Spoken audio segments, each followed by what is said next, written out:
stretches. Oh. All right.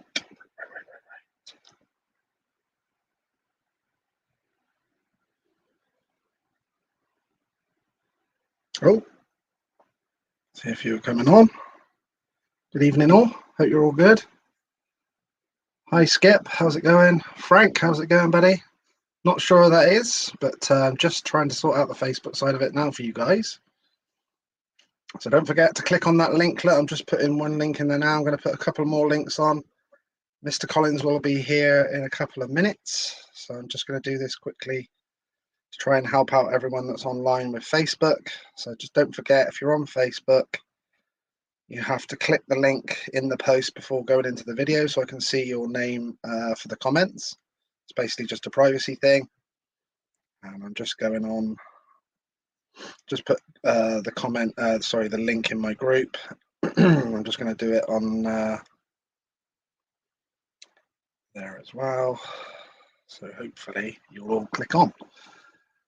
So evening all, Lee Ashby here, Motocross and Spear Memories. Hope you're all good. Evening Keith, not sure who that is, but hello. Evening Paul, can see you. Always Smiley01 on YouTube, how's it going? Good evening Kath. Good evening Annette, how's it going? Not sure who that is, but hopefully they're going to click on the link. And whoever that is, hopefully they're going to click on the link too. Good evening to you as well, Carl. Hi James, how's it going? So there's another link in the comments. So everyone that's on Facebook, you got to just scroll through the comments and find one of my links like that, or come out of the live video, click on the blue link in the post, and then come back in and just giving your Facebook privacy permission. I've not got it yet. Mr. Bishop and Sam are coming down soon in Swindon, and we're meeting up. And he's going to give it to me like that, so that's cool. Hello, Justin. Can see you okay. Can see you, Paul. Can see you, Tina. How's it going? Hi, Peter. Hopefully you can click on that link. Peter Prinslow there. There's a few of them. If you just scroll up through the comments, there's one there, look, and I've put another one in there as well. So hopefully you guys and girls on Facebook will get that hooked up. Hello, Mr. Bishop. Just had a question about you. I said that we're going to be meeting up, and I'm going to get the jacket off of you then, which will be cool. Hope you're good, my friend. Did speak to Sam the other day, asking him how he was. Keen to get on the bike, I hear. Hi, Andy. Can see you. Can see you, Sophie. How's it going? Not sure who that is. Not sure who that is. Not sure who that is. But hopefully you guys will click on the link. Just scroll up through my comments. I've put a few links in there. Everyone on Facebook needs to do it, otherwise I won't see who I'm speaking to, and it'll just say that. If you've done it right, look, I'll be able to see like David there, and then I can quote you to the man himself. Same with Brian. I can see Brian. How's it going, Brian? And Sophie's all good. Mr. Shales, how's it going? Yeah, I had a good view last night, mate. Good win for the Wildcats. It was pretty bad first two periods for the Swindon Wildcats on the ice hockey, but come through in the end against the whole Seahawks, I believe it was. I did, thank you very much. I'm not sure who that is, but thanks for asking. Hello, Anthony. Hello, Mr. Corbett. I thought you might be on tonight. How's it going? Can see you all good, Mark, as well. So we've got nearly 100 people on live already. So hopefully, just a few of you guys and girls look on this here. I won't be able to quote you to the man if you don't hook the Facebook up. So basically, I've put a few of these links in here. Just find one of these, go up through the comments, click on one of these links, and it should give your privacy permission on your Facebook. And then I'll see you like all these guys, look, Mr. Bishop and co that have come on. So we've already got 100 odd people on live already, so you must be interested in this one. I can see my man's just coming to the bottom of my screen as well, so all good. Hello, James. Right then, let's get on with it. Let's bring the man in. Hopefully it's going to work all right. Mr. Phil Collins. Oh my gosh, hello everybody. I'm very nervous. So are we. How are you, my friend? I'm doing great. Thank you very much. I know you've been trying to get me on here for the longest time, and I'm very happy that finally the technology has allowed us to get together, all of us. So yay. Yay. Yeah. Peter Prinslow there, that just said I never know where the link is, so he's on. Peter Prinslow's on live. Oh, good. Peter, I've still got your bike in the garage here, buddy. You owe me some money, and you can take it. Beautiful, beautiful. Hope There's lots you're of doing people online. Lots of people online. Annette's just put, it's okay, we don't bite. Oh, good. Thanks, Annette. Hi, Annette. How you doing? Annette was a family friend for many years and a very good swimmer. Annette, did you ever make it across the English Channel? I know you were trying. Jellyfish were impeding your progress there, I think. Oh, we've got Mrs. Graham, Jill Graham, and his wife Hello. just put evening Lee and Phil, just having a meal. Give my love to Andy and the family. Hope you're all doing well. They're all on holiday at the moment. On holiday. Nice. Yeah. I'm on holiday all the time. Yeah, I know. I know, although I love the videos you send me. I'm like, damn, man, I want to be out there. I know. I work in the most beautiful place ever. You do, mate, you do. No regrets. We'll get into that as well. Okay. We'll get into that. So then, Mr. Collins, so what have you been up to since your racing days then? Oh, gosh, many, many things. For the last 24 years, I've been working with a company called Aqua Systems, and they lease dishwashing machines, industrial dishwashing machines to restaurants. And I go and check inventory every couple of weeks. Every restaurant place orders for our delivery driver to haul in the products that they need to keep the food station sanitized, and then I also do a lot of hotel work with housekeeping and laundry injection systems as well. So that's the last 24 years. Before that, I was doing a few things, this and that, basically. So you've been busy then? Yeah, very busy, and I'm on call actually this weekend, and I was kind of concerned about having a co-worker to cover me today. And yesterday I got a royal backside kicking at one of my restaurants that the dishes were piling up, and I was under the pressure to get their machine up and running. It was a three-phase dishwashing machine, wires all burnt and contactors, and the cavalry wasn't coming to help me out. I was on my own, and I managed to get it done. I was there for 4.5 hours, but yeah, those keep a person grounded, you know, in reality. Yeah, I'm with you. Yeah. Just had Colin Meredith come on and just said hi. Colin Meredith. Hi, Colin. Hope you're well, buddy. All these old friends from way back. Glad that you're still kicking, buddy. A lot of us are dropping.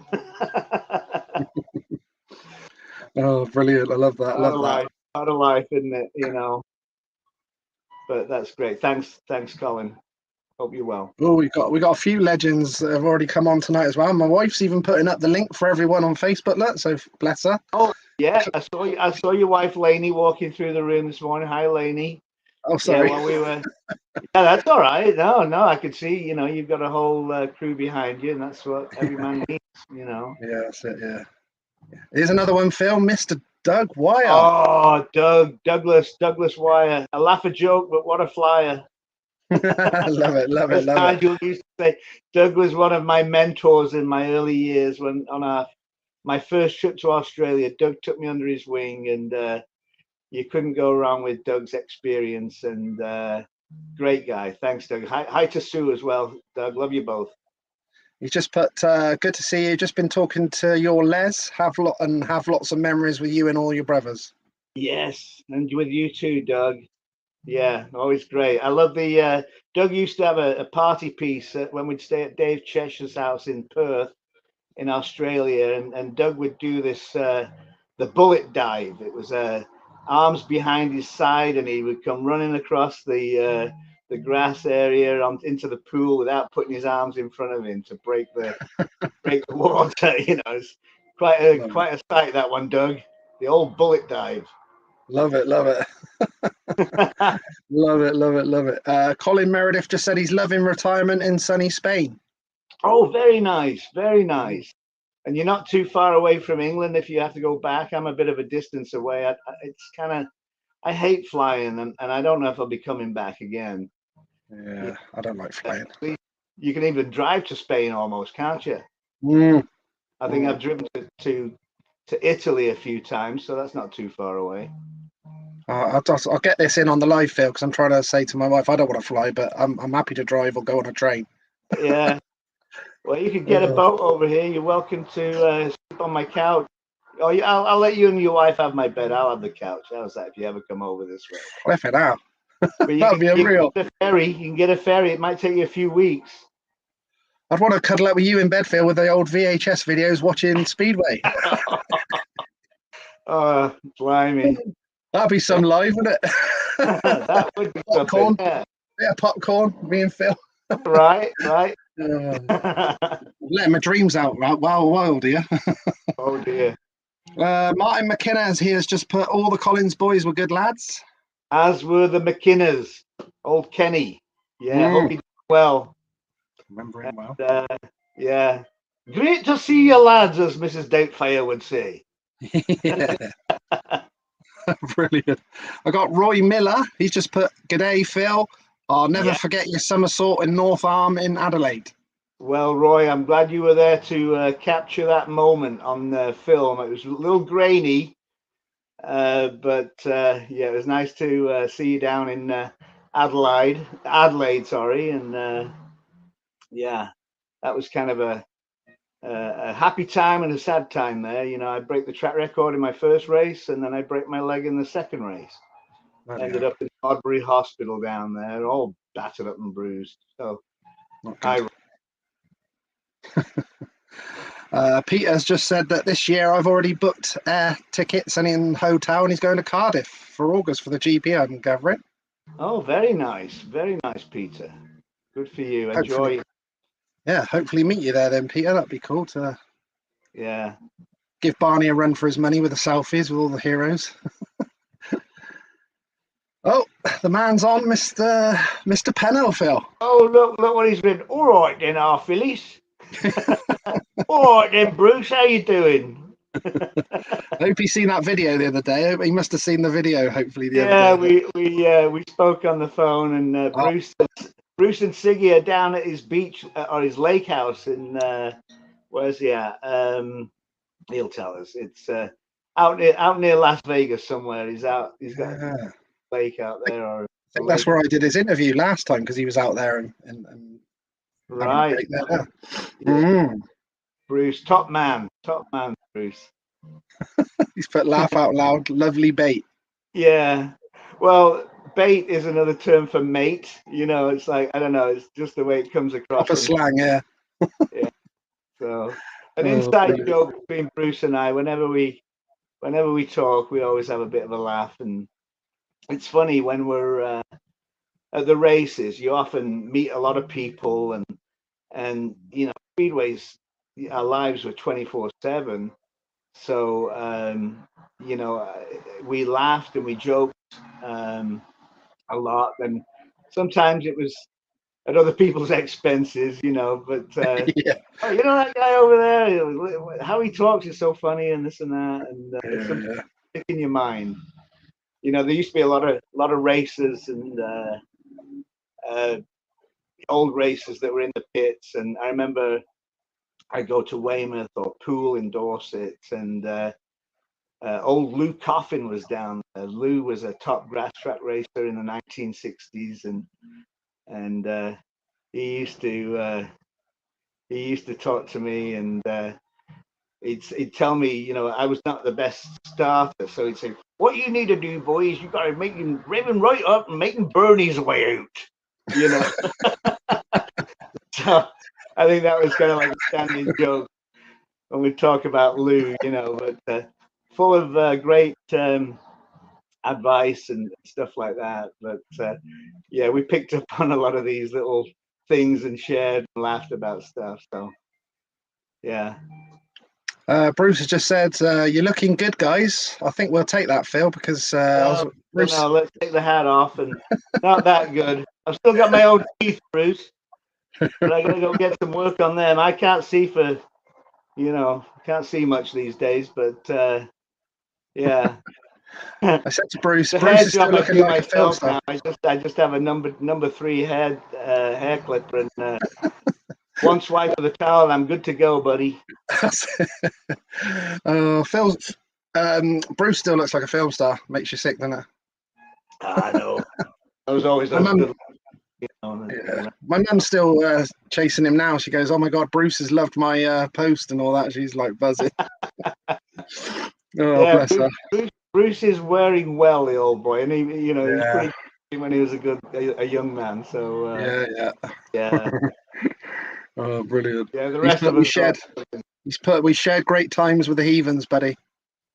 Oh yes, we did. We certainly did. We all kind of chipped in and lived out of each other's pockets. Hey, can you lend me a $5, Bruce? Or Bruce can.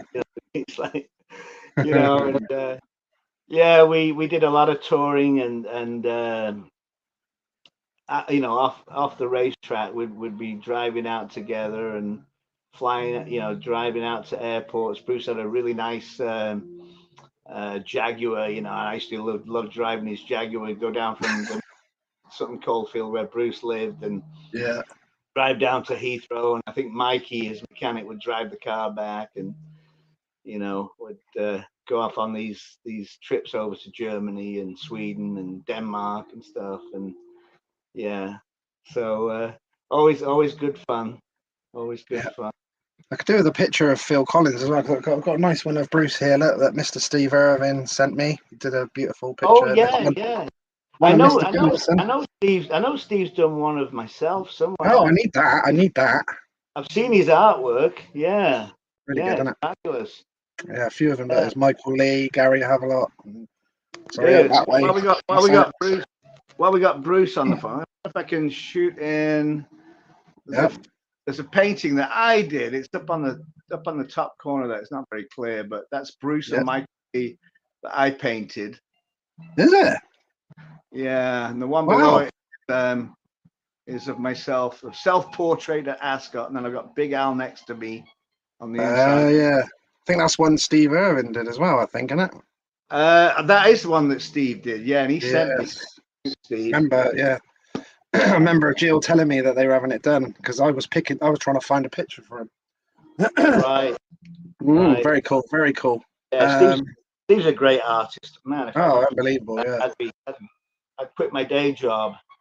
But yeah, I'm into. He said he's got that painting hanging up in his house. Yes, I sent him one, and I've got the original here, Bruce. I'll probably send you that one of these days too. It's just, it's just in one of my drawers in the garage, so I'll send you that. You can have the original, buddy. That was a print that I did for him. He's put that Phyllis painted. Yeah.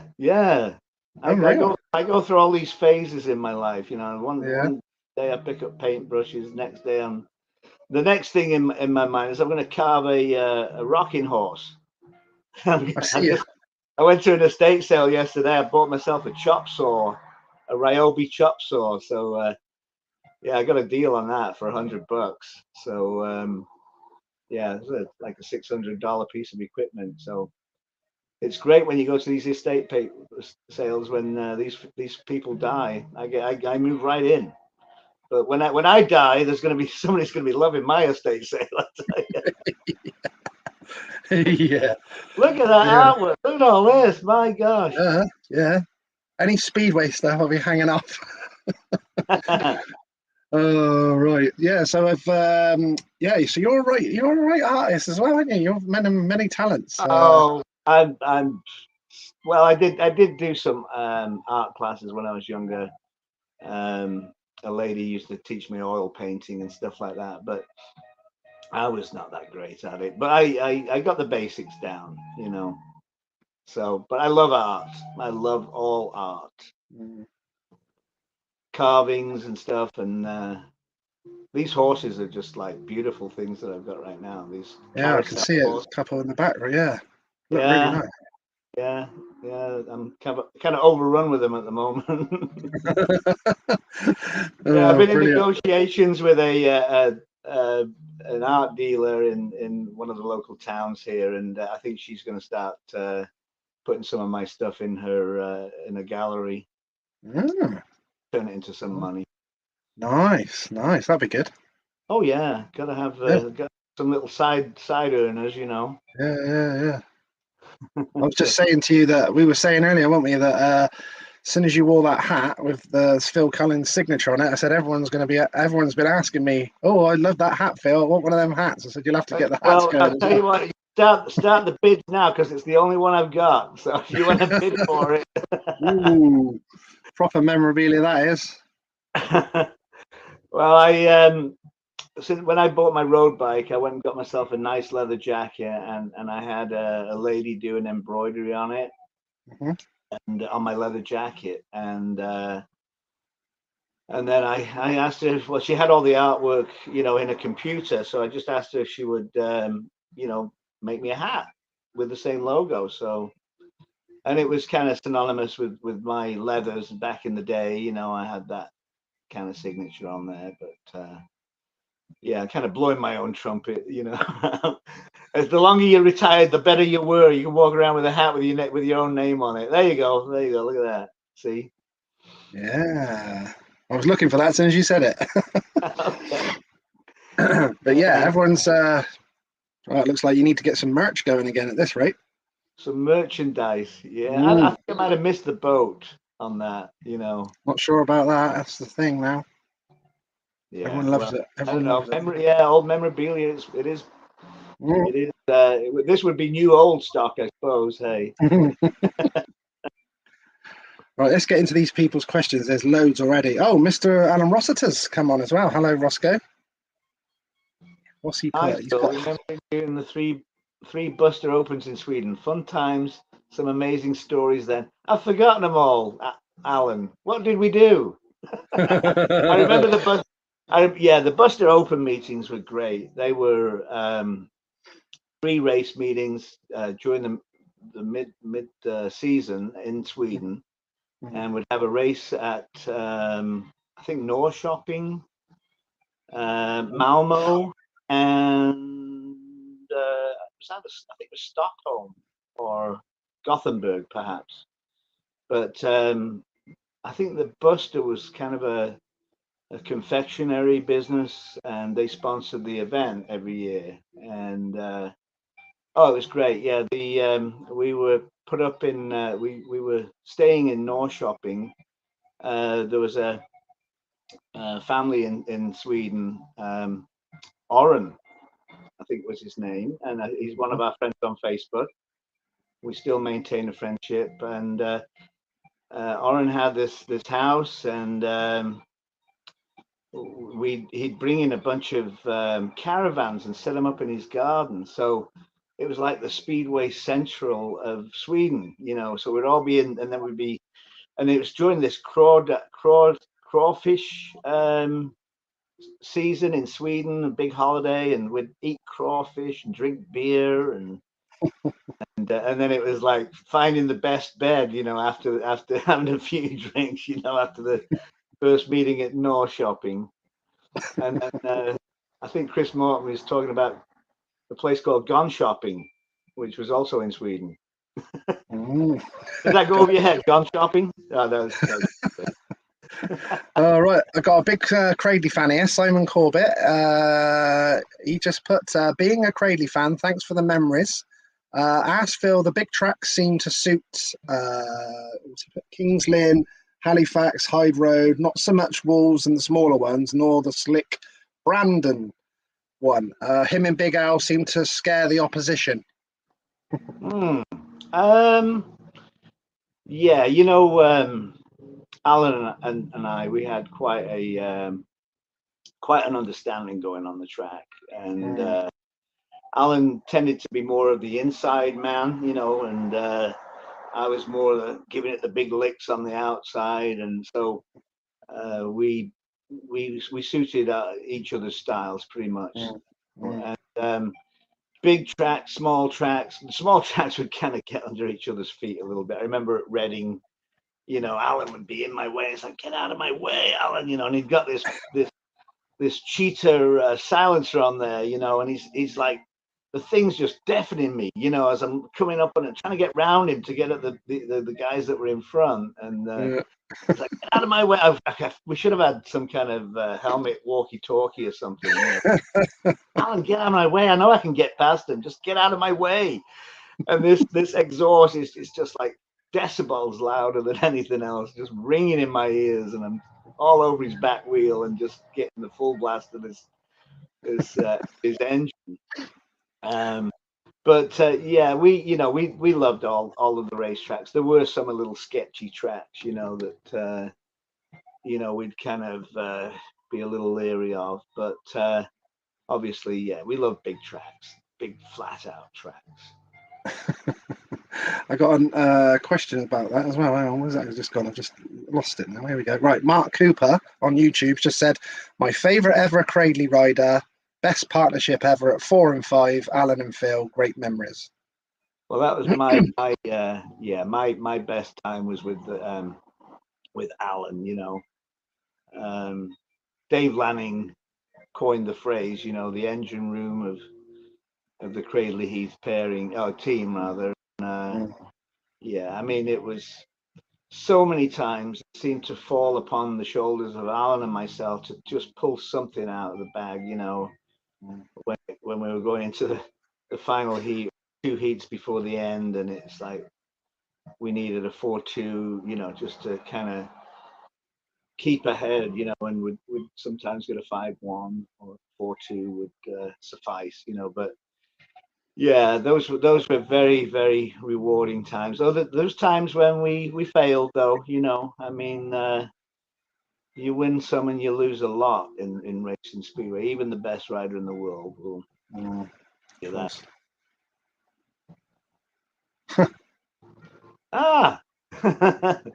What am I doing holding a beer bottle at the racetrack?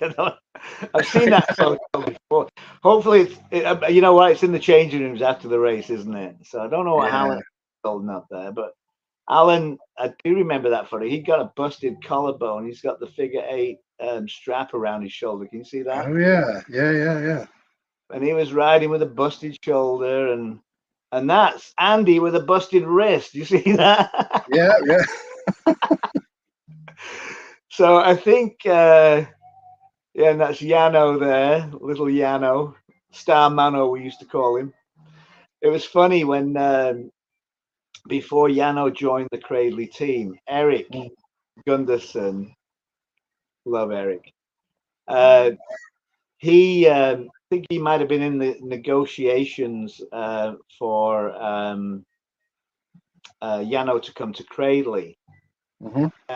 Eric had picked up Yano's leathers from, I don't know who made the leathers, but he had them in his leathers bag before the race meeting. Yeah. And he pulled these leathers out of his bag, and he's like, these belong to your new teammate, guys. And we'd not met Yano at this point. And the leathers would probably fit a 13-year-old boy. Yeah.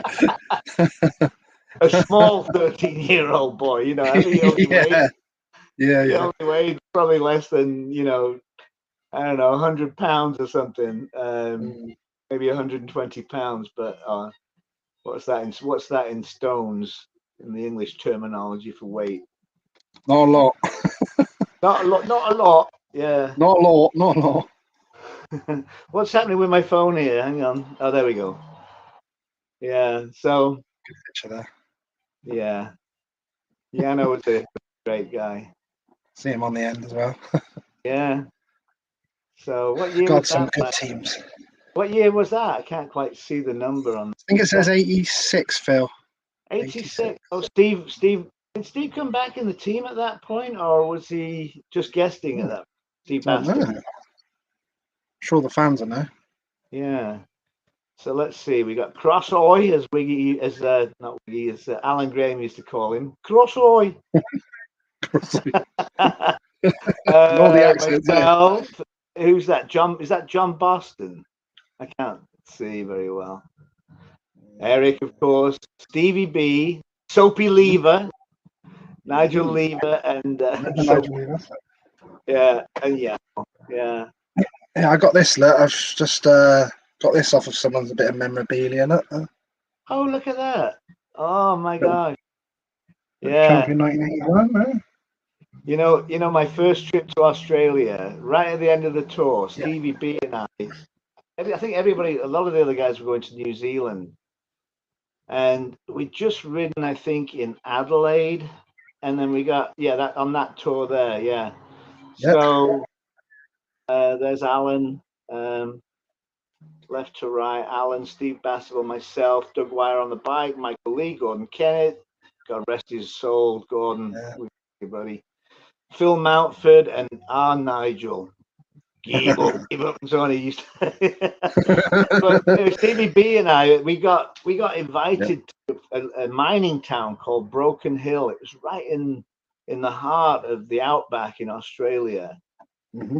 Just finished doing the tour with the British Lions, and we got invited. The promoter came up to us and said, "Would you two guys like to ride next week in Broken Hill? It's a mining town just down the road, and it's about 400 miles inland."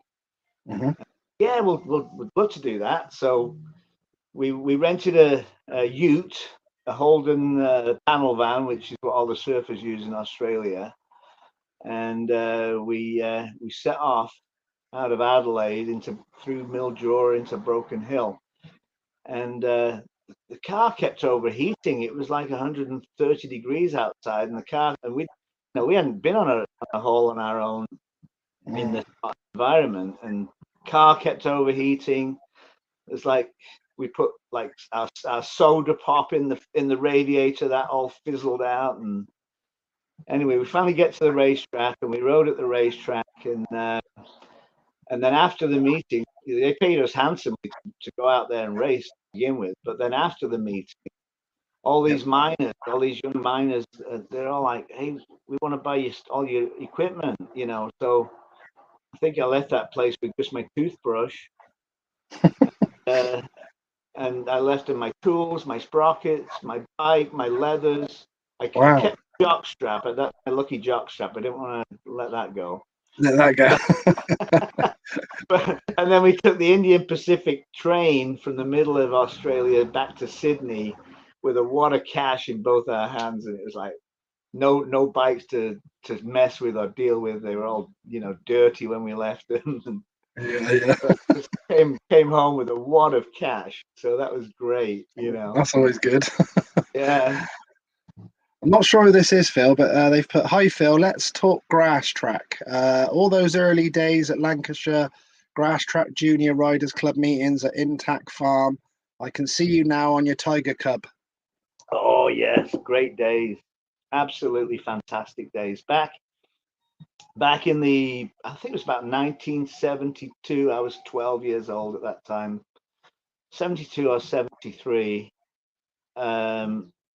A grass track club was formed by a bunch of parents of kids that, like ourselves, were all into motorcycle riding, but nowhere to go and race against each other. And there's my old Triumph Tiger Cub. Look at that. Nice. I think I was probably about 14 there. I think that was a few years later, but yeah, grit and determination right there. But what a a learning ground for youngsters. I mean, my brother Les, Neil, and Steve, and myself, and then there's the Lewis Carr, Peter Carr, Paul Clements. So many riders came out of the Lancashire Grass Track Club, and there was also clubs in the south of England as well. Where there was Sean Wilmot, and I think Kevin Smith was riding, and but we didn't always venture too far into their territory as youngsters. We kind of going to Lancashire, from Cheshire was far enough for and then my dad died when I was about 15, so my mum was hauling all around. We got the car and loads of motorcycles on the trailer, and mum was in charge of. She was the tour leader. Wow. She had a lot on her hands for you boys then. Oh gosh, yeah. She was totally committed to us all and what we were doing. That's amazing. And and then a second job. She was a part-time ambulance driver for us all. That almost went over your head, didn't it, Lee? It did. I nearly went, wow, she did that as well. Oh my God! I remember on the farm when I was probably, I don't think I'd started riding a motorcycle before I was even 8 years old at the point in time. But obviously Pete, Dave Morton, Chris Morton, and a bunch of other friends, Jeff Rogers and Wayne Hughes, were all riding around. These are all names that Dave Trounson as well. These were all riders from my hometown, who all went on to join speedway teams and have very successful careers. And I remember Jeff Rogers. He didn't really make the grade in speedway, but he was enjoying grass track as an adult. And I remember him doing a wheelie in our farmyard, and the front wheel just came out the forks, No way. And he came down and he smacked his chin right on the headstock of that, by the handlebars, and it just opened up his chin like another mouth below his mouth. Ouch! And so my mum gets on the phone, calls his mum. Oh, your son Jeff, he's had a bit of an accident, but I'm just taking him to Park Hospital, and we'll get him some stitches, and he'll be all right. Oh God. Yeah, back in this day and age, people would be suing folks if their son or a daughter got hurt on somebody else's property, doing some wild stuff, But yeah. Pete had a really nasty accident. Before he was, I think he was about 14 or 15 at the time. He was riding some bike in the fields and came off, and the leg got stuck in the back wheel and broke his leg. He broke his femur. Wow. He was about 14, and so he was hauled off to hospital, and then in a full cast, for about 6 months, he's walking around. We're looking at old family holiday movies that my dad had taken of him with his full length cast on, Wow. Yeah, we were all wild and but honing our skills. We were honing our skills. 100%. Couldn't wait for our 16th birthday to go and ride with the best. That's it. Tearing it up. Yeah. But a nice one here, Kevin Ashcroft here on Facebook. But hi, Phil. I remember watching you at Ellesmere Port, hoping you would sign for Bellevue. Gutted when you signed for Cradley, but what a job you did there, league champions. Oh, thank you, Kevin. Yes, Bellevue, they kind of seemed to assume that I was going to sign for Bellevue, but did they weren't forthcoming in approaching me, and the word was out that every first division team was looking for my signature, and I'd been out to Cradley, I think in the 1987 season, and I was riding in the second halves there and getting some experience there, and then after that I stopped going to Cradley for a while, but then I was in 1978, I think I rode for about every first division team available. I was getting the phone was just ringing constantly. Oh, we've got a rider injured. Can you make up the numbers and come and ride at this place? Well, for me, I was a young guy then, and it was like I hadn't raced at hardly any of the tracks, so it's all great learning experience, and I'd ride for Bristol and Reading, and oh gosh, I was all over the place. So Coventry had shown an interest in me, but I didn't really, for my gating abilities, I didn't really fancy Coventry, as it was, such a track where you needed to be a fast starter. Maybe I should have gone there, to hone my starting skills. It might have done me better.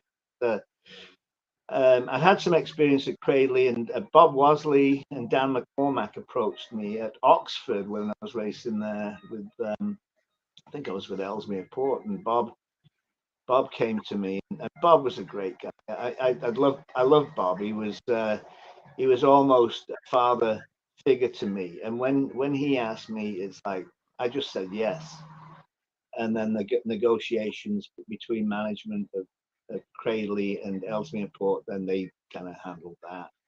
But you know, that was subconsciously, I think that was where I wanted to go.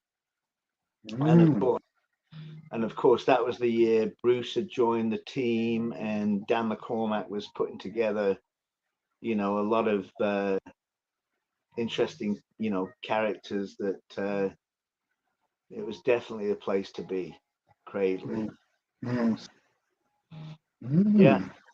Yeah, and I loved Ellesmere Port. That was a great learning ground for me. I was riding with Steve Finch and that Steve Taylor there with glasses on. He was a local lad from the Cheshire area. Good grass tracker, Steve. Terrible photograph for me. Look at that. I hate it. You know. Change it quick. There's another one. There's another crappy photograph. Anyway, yeah. Well, I mean, Brad Pitt wouldn't allow that to be published.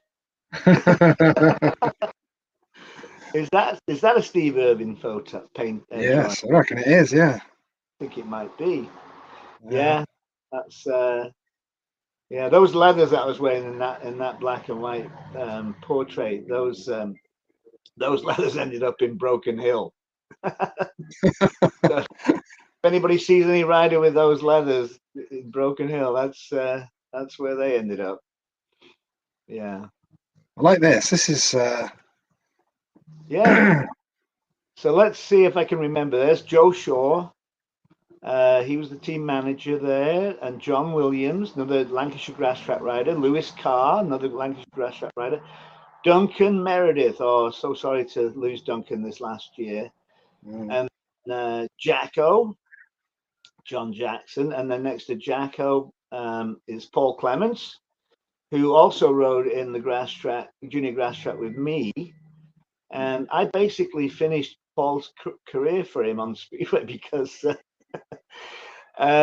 he stuck his leg out in front of me and I rode over it. I didn't have any brakes. So anyway, I broke his leg and then it was a terrible accident. I felt really bad about that. But Paul's got a very successful heavy goods recovery service. And it's good to hear. Yeah. And he came and visited me. We've maintained a friendship for many years. That's nice. Myself, obviously, there, and then on the end, Steve Finch with his nice bell-bottom pants on. And yeah, I think we were all sponsored by. I think that was a tire company that provided us with all our jackets and tires and kit bags and stuff. Yeah. So good times at Ellesmere. Yes. Look at that young fella. They don't even recognize him anymore. Hair and everything. That's it. Flies by, eh? Somebody asked me about that Superbike magazine sponsorship. Oh yeah. You know, it's there on those leathers. Yeah, when I was 16, there was a big magazine just starting out. It was called Superbike, and it was kind of a rock and roll motorcycle topless girl kind of magazine. You know, covered a few different things, and you know, they approached me for, you know, they did some stories on me in that magazine, and also I got a sponsorship from them, which was really nice. The editor came down from London on a train and came and had a cup of tea at my house, and then next thing I got a sponsorship, you know. So nice. Have you still got any copies of that magazine? Have you? Or? I do. There's a couple away down in my garage. Right. Yeah, I got a few copies of those magazines. You have to show me that at some point. Then you have to show me. Well, yeah, well, you know, I think there's a naked lady on the front, so you can't be looking at. How old are you? So I'm well over 16, so it's fine. Anyway, so what we got? We got Evelyn. What's Evelyn? Is yeah, you were saying about, was it true you featured in the Superbike magazine? So that's why I brought it up. It was true. Yeah. They kind of did a a story about me on a road trip, and it was quite funny because back in after I, before I got my driving license, Steve Hartley, not the Steve Hartley racer, but Steve Orris Hartley, used to drive me around. He was a local friend, lived down the road, and helped me out with my engines. He tuned my engines, my 2-valve Jawa, and great guy. And Steve and his family would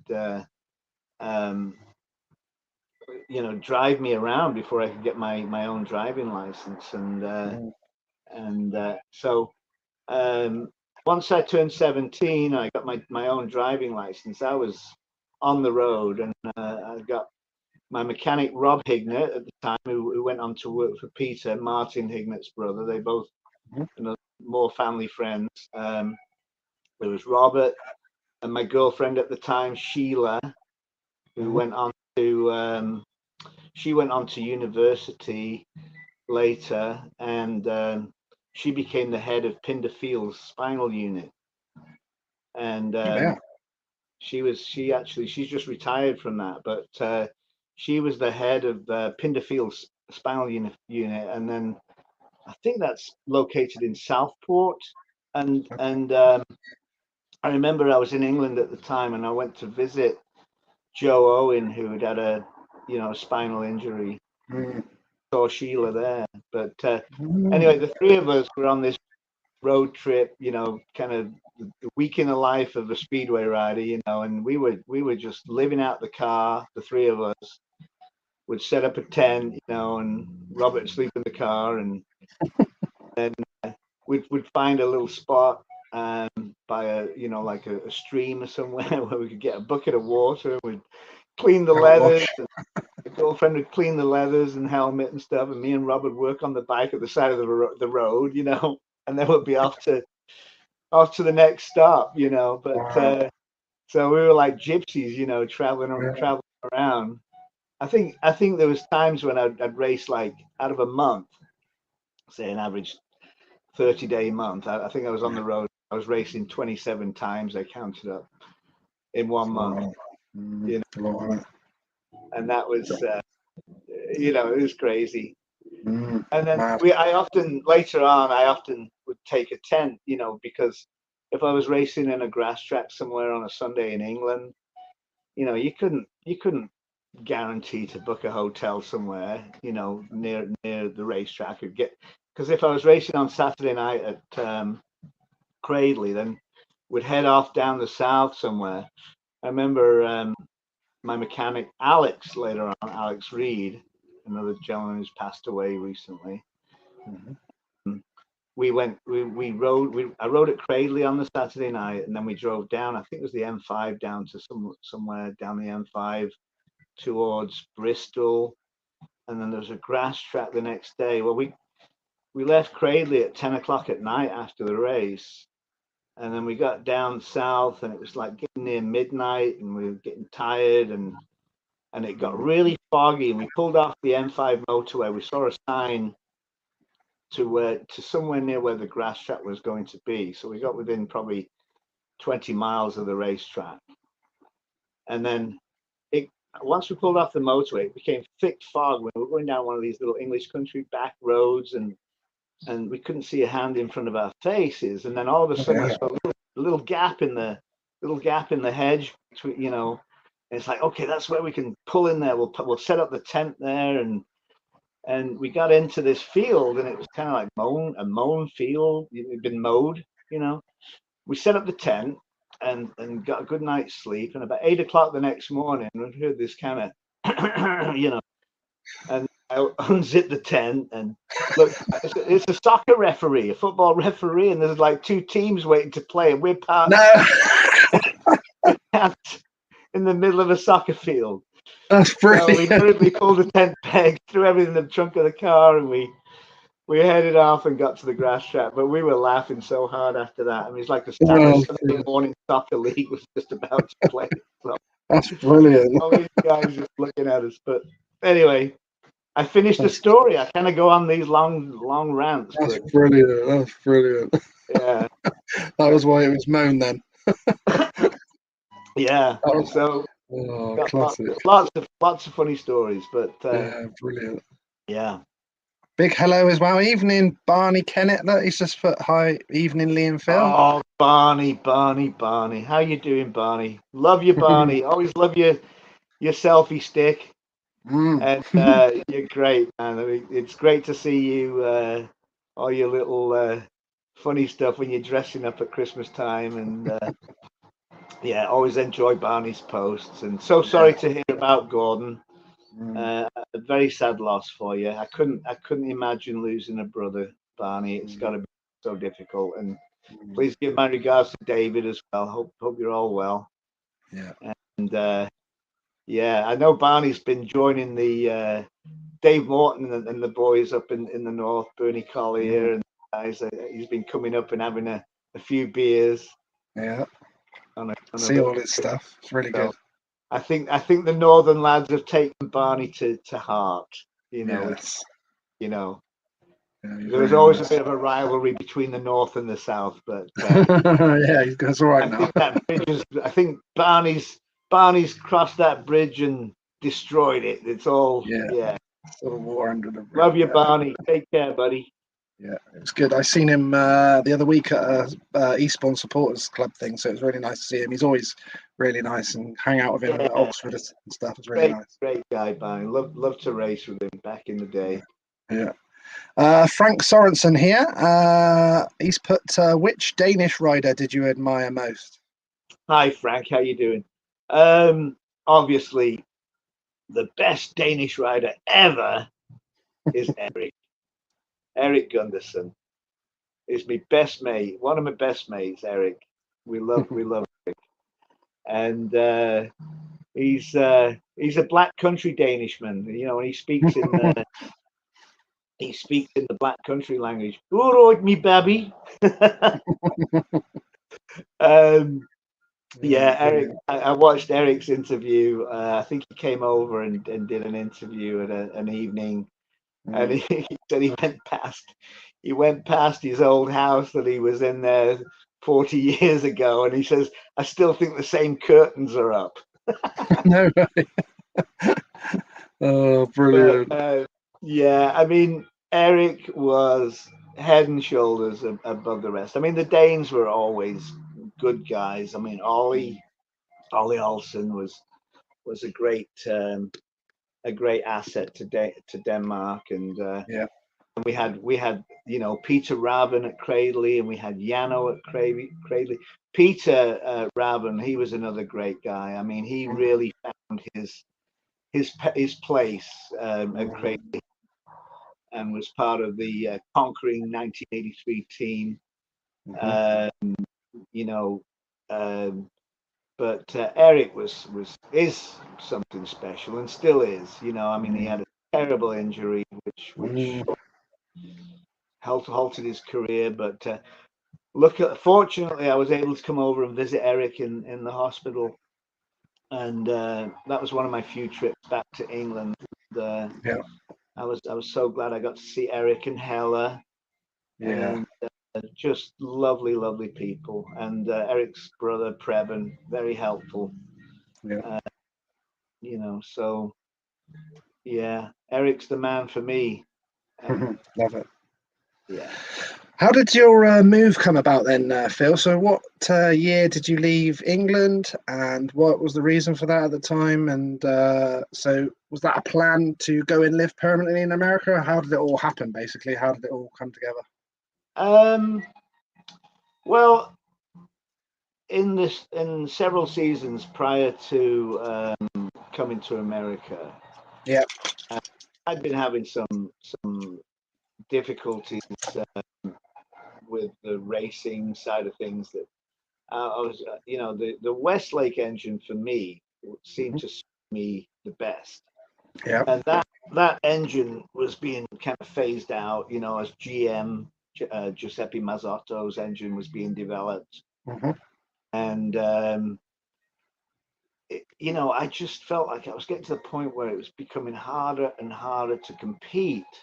And any business, I mean, Speedway became a business. You want to show a profit at the end of the year, and mean, I was spending tons and tons of money on equipment all the time, and then my style of racing, you know, I was not the best starter. I ran hot and cold. You know, one day I'd show some signs of brilliance. The next I was a complete bum. You know, and and I'm always in the thick of the action. You know, because I was not a clear leader from the start right off the bat. I had to fight for every single point, and a couple of injuries along the way, and broken wrists and shoulders and stuff. And it's like, you know, it's getting harder and harder. And there's always new riders coming up as well. Even though I was still pretty young, I could have stayed around a while. You know, I mean, Wiggy hadn't won a world championship at 27, like, you know, and Wiggy's career just boomed. Those few years, he was always saying, "Why don't you come back, Phil? You're still, you know, chance." And that dream of becoming world champion was kind of getting harder and harder to realize. And you know, when you're a young guy on the way up, you can kind of have those dreams and stuff, but with injuries and you know, states of the tracks. I mean, you know, tracks sometimes they didn't put enough dirt on them. I loved a good cushion outside of the racetrack. I mean, I was strong. I was, you know, a farmer's boy. I was like a bull in the shoulders. You know, I was like, I could turn that throttle and hang on to anything. But when the dirt wasn't there, it's just so demoralizing. So many times, it just break your heart. You know, I mean, it's like I just felt like I didn't deserve that. Anyway, I was just getting demoralized, and I thought, you know, I need to get the fun back into the sport. And then Ivan called me. He was in America for the America versus the World, which, by the way, ran yesterday again. Wasn't able to go yesterday, but Ivan called me. I just got back from Germany. I've been racing in Germany on the Sunday. I think I got back home at about noon on Monday, and Ivan called me. He said, "Good day, Phil. Ivan here." I said, "Ivan, how you doing?" He said, "I'm calling from America." He said, I'm wondering if you come and race in America this Thursday." And I said, "Sure." He said, "Well, if you can get to London tomorrow morning, meet up with Peter Oakes." Peter Oakes is Ivan's manager. Ivan would take me to the American embassy and would get a visa sorted. I get like a sportsman's visa. Yeah. And I said, "Okay." So I got down to, I think it was Wednesday. I got down to London on Wednesday, and I took a train down to London. I met with Peter Oakes, and I had my leathers bag with me, and we went to. I left the leathers bag in the car, obviously, before I went to the embassy. But but we got the visa on the Wednesday. Got my passport stamped for the visa, and then I spent the night at Peter Oakes' house in London, and then he dropped me off at the airport on Thursday morning, about 8 o'clock, I think, and I arrived at Ascot or in LA at 5 o'clock that evening on Thursday night, and then there was a limo waiting for me at the airport, and that picked me up, and then that took me to the racetrack at Ascot, and then they let me have a couple of laps practice. And then I ended up top scoring for the rest of the world on Ascot. Great little track. I mean, little bank track, lots of dirt on it. And Greg Hancock loaned me a bike. Greg was only like 15 at the time. His dad Bill had built in this speedway bike, and it was as fast as could be, you know. And so yeah, I ended up top scoring for America. And Chris Agajanian asked me. He said, "You know, if you ever..." Chris Agajanian was the promoter of Ascot. He said, "If you ever want to come to America, I'd love to have you over here. And you just fit right into this kind of environment. And I said, I'll think about that. And that night, PC and myself, my brother Peter and myself, we went and stayed at Bruce's house in Laguna Niguel, which is just about an hour north of LA. Yeah. And then Bruce took Peter and I back to the airport on Friday morning. So I'd only been in the country less than 15 hours, and I was back on a flight back to England. And then I got to Heathrow, got a train from Heathrow to Birmingham, got a taxi from Birmingham to Cradley on the Saturday. And I think I took a little nap in the changing rooms with my head on my leathers bag. And then my mechanic rolled up at about 6 o'clock in the evening. And then I raced at Cradley on Saturday night. And then a Cradley supporter says, "Hey, Phil, what do you do between the races? Like, I see you coming here Saturday, and here you are again this Saturday. You must have a great life." Didn't realise that. Yeah, bit of traveling. I'd been in 3 or 4 different countries at that since he last saw me the week before. But did I answer the question? Yes. Oh, good. Because I go off on these tangents. They're long. It's like a ball of string. Eventually, you'll find the end of it. I love it. We love the stories. We love your stories. Okay, that's it. I'm not sure where that was, but that's a young trophy girl and presenting myself and Charles Ermolenko, Sam's younger brother. Oh yeah, Charlie. Yeah. Some plaques. I think it says Ascot. I think it says Ascot on the bottom of the it thing. does. There it is. It's Ascot. Yeah, Ascot. Yeah. Yes. So, yeah. Yeah, that's it. That could be Ascot there again. That's Eddie Castro on the outside. Dirt coming off your. Look at the dirt coming off your front wheel. Oh yeah, look at that. Well, you really, really cranked it hard over, Ascot. You're almost going into the corner backwards. Yeah. These small tracks. They call it backing it in over in. That's it. Yeah, backing it in. Yeah. you really just, you're going in so fast you're going in, the tracks, they're only 180 yards around, and they're made on these indoor rodeo arenas. And there's Boogaloo Bobby and myself. Bit of gardening. That's proper gardening right there, isn't it? Yeah, isn't it? Yeah. Shovels out a lot. Bobby's got a shovel. Okay, Bobby, put some more dirt there for me, buddy. Yeah. Love it. Oh, Bobby, he's a character and still racing. I know. But I spoke to Bobby, gosh, maybe about 3 months ago was the last time. I just always have a bit of a chat with him. It's funny because he likes to, like we talked about Bruce the other day, he loves to mimic accents. But Bobby and I, we talk in like pidgin English in German. Wie geht's, Bobby? Sehr gut, mein Freund. And all this. Oh, Hartwell, I am looking at you from Germany. So Bobby, we always have a conversation in half broken English. That's all from our times. And it was funny. Bobby was telling me a story. Reminded me of a story at Cradley Heath. I think we were riding together. Nothing happened in Speedway purposely. Nobody, was. Well, you would hope nobody would stick you in the fence purposely.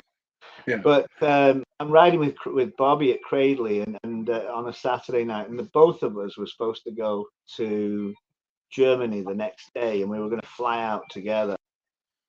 And Bobby was on the inside of me on the racetrack, and he liked to ride the tight line too. He was a very good tight line rider. So he got some unexpected grip on the inside, and I'm running the outside line, and he just cleaned me up and just nailed me in the fence. The two of us came off, and I got whiplash I'm sure I cracked a vertebrae in my neck, but I never went to the hospital. But I was staying at Bobby's house that night after the race.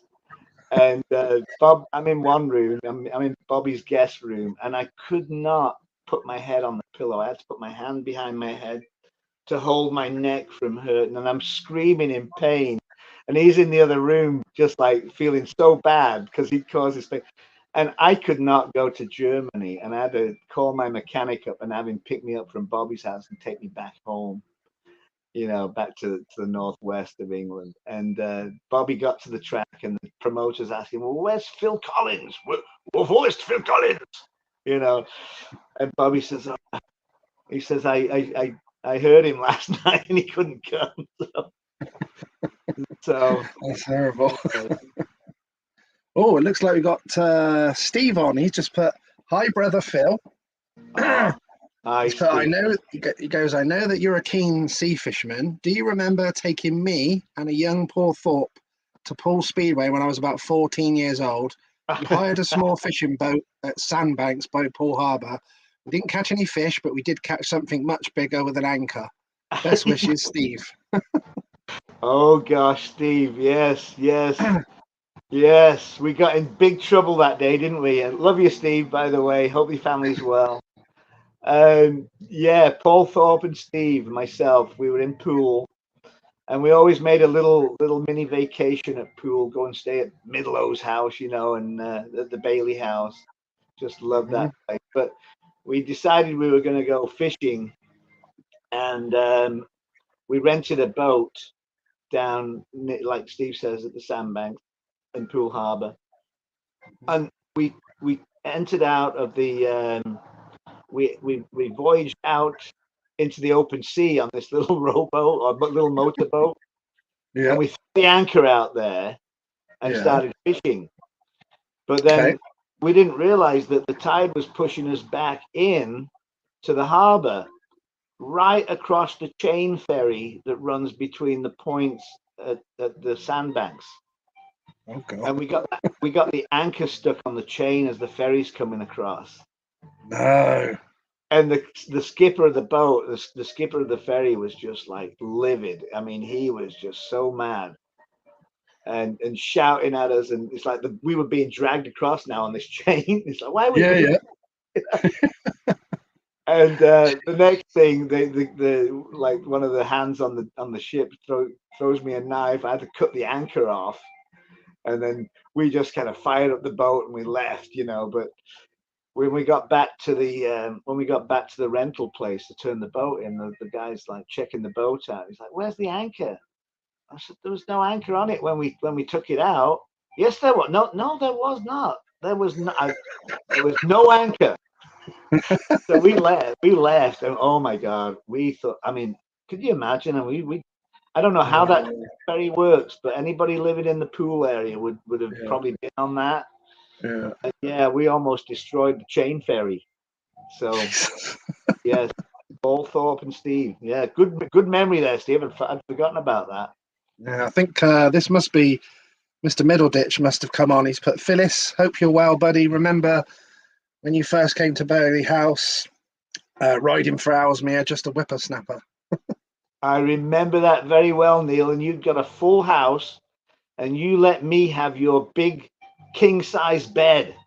Ooh, that nice. was pretty. Yeah, I had my girlfriend with me at the time. But anyway, that was pretty awesome, Neil. I loved Middleditch's house. Ken and Bridget, Neil's mum, she was a character. She always played some roles, and totally had newcomers like myself kind of fooled, as it were. She would dress up as a lady who came from the mental asylum down the road, and we'd all be sitting in Neil's back kitchen drinking tea or coffee or whatever. And this lady would come in, and she'd got a double pair of glasses on, like two pairs of glasses on, and then she'd got like a set of teeth that were not quite fitting right. She'd like some teeth in there, and she barely spoke, but she mumbled, and and they led her into the kitchen, and Neil played along with it. And this is Ruth. They'd say, this is Ruth. Ruth lives just down the road, but she always likes to come and see who's here visiting. And she has an autograph book. She wants to get autographs of everybody and anybody, you know. And so, you know, she just played this role, and, you know, totally a newcomer like myself. And Love it, love it. cool, but just lovely, lovely people. I love that area, Neil. I love Poole, and been watching a lot of English shows, and I love that television show, Escape to the Country, and Mhm. think, gosh, you know, they show a lot of Cornwall and Devon and Dorset, very popular places for people to live, and so much history there. So Mm. great to have you message me, Neil, and love to you all, and thanks so much. Yeah, brilliant. Cole Lids is put, does Phil miss Lim? And does he manage to get home sometimes? Uh, yes, of course. I miss all of England, especially, you know, Lim is my home, and I've got a Mhm. lot of very good friends there. And you know, when I left America, when I left England to come to America, I left my old friends behind, Mm. and with the use of Facebook in more recent years, it's been a blessing that I can actually reach out and speak to some friends. Um, I used to come when I first came to America. I was doing this triangular kind of run for the first 2 or 3 years before I got married, Mhm. um, and I'd be in Australia for a few months. I'd be in England for a few months. I'd come back to America for a few months. So that was kind of my thing for about 2 or 3 years. I was doing that, and I would maintain, you know, some friendships with my old friends from England and Lim. And yeah, I do miss a lot of my friends. I loved England. There was never any, you know, hatred of England that I left the country. It was just Mm. you know, I'm a gypsy. I'm a traveling man. I just couldn't keep still, you know. And you know, and I've come to a place here now where I kind of have found myself, and Mm. the weather, the year-round weather, is just so suitable to my, you know, my needs. I Mm. couldn't cold weather. I remember, you know, living in a breezy old farmhouse in England with, you know, single pane windows, and sharing a room with, you know, four brothers, and uh, fogging up the windows, you know, with, and that would freeze and stuff. You know, you'd have to kind of scrape the ice inside of the window to look out. It's like, oh no, thank you, no, Yeah, thank you. yeah. And you know, I had the opportunity to find somewhere else, and this is where I ended up. You know, and this what they say here locally is like, we live where you vacation. You know, Yeah, this is where I live. You very know, nice. um, and yeah, I mean, I get out, and I take advantage of where I live. There's some, you know, I enjoy fishing, and as Mm. people have seen, and you know, I've got plenty of hobbies. I've got plenty of things on the go, and yeah, so I'm very happy here. Good times. Yeah. Now that was a flat track. I think that was 500cc Honda I was on there. I Was was that low. good fun, was it? Oh yeah, yeah. And you know, my nephew Aiden, he's been doing flat Mm. track in England, and I think he's five times British champion. Yeah, And see all that. Yeah. yeah, that's Les's son, my brother Les, his son Yep, Aiden. yep. They run a school Mm. in Buxton at Yep, the Buxton racetrack, and yep. they have a lot of various riders from different disciplines. Yeah. Very good friends with John McGuinness, you know, the Isle of Man champion, Yep. and he's been out there, and you know, I think for road racers these days now, they're all learning to actually drift a bike, you know, under compression, and that's what speedway is. It's drifting a bike under compression. You know, so it's a technique that you know, any normal motorcycle rider would have to throw out their regular thoughts on bike riding. When you ride a speedway bike, it's the total opposite. I'm hoping to get to meet them, Phil, as well, because I think they're at the Celebration of Speedway next month at the museum thing. Good. Well, you should go. You should go, Lee. I mean, you should go and have a ride. You'd enjoy it. They do a little speedway. They run little, you know, little Honda 125s, and it's very, you know, it's just to get the basics down. And it's funny how a lot of people say, I'm not riding a little Honda 125 speedway bike, but when they get on it, you know, the technique doing it is really difficult, and they can't believe how much energy that they use to make a bike do it, you know, do what they want it to do. But obviously, when you've got it down, it's a piece of cake, you know. But you should do it, Lee. Yeah, it sounds like a good fun day thing with some friends and stuff like that. Absolutely, get friends together and take your motocross buddies over there. Look at that! Look at that! Yeah, love it. Going nowhere fast. I don't know about that. How come you ran the number 13? Whoa! Oh man, I tell you, I think when I rode in the world final at Norden, I drew number 13. It's just these are the world championships. It's just, you know, it's just the look of the draw, you know, where you get, and I'm a very superstitious man. I don't like number 13. I rode in the world final at Norden with number 13, and I finished 13. Yeah. You know, it's getting too regular, that 13. Yeah.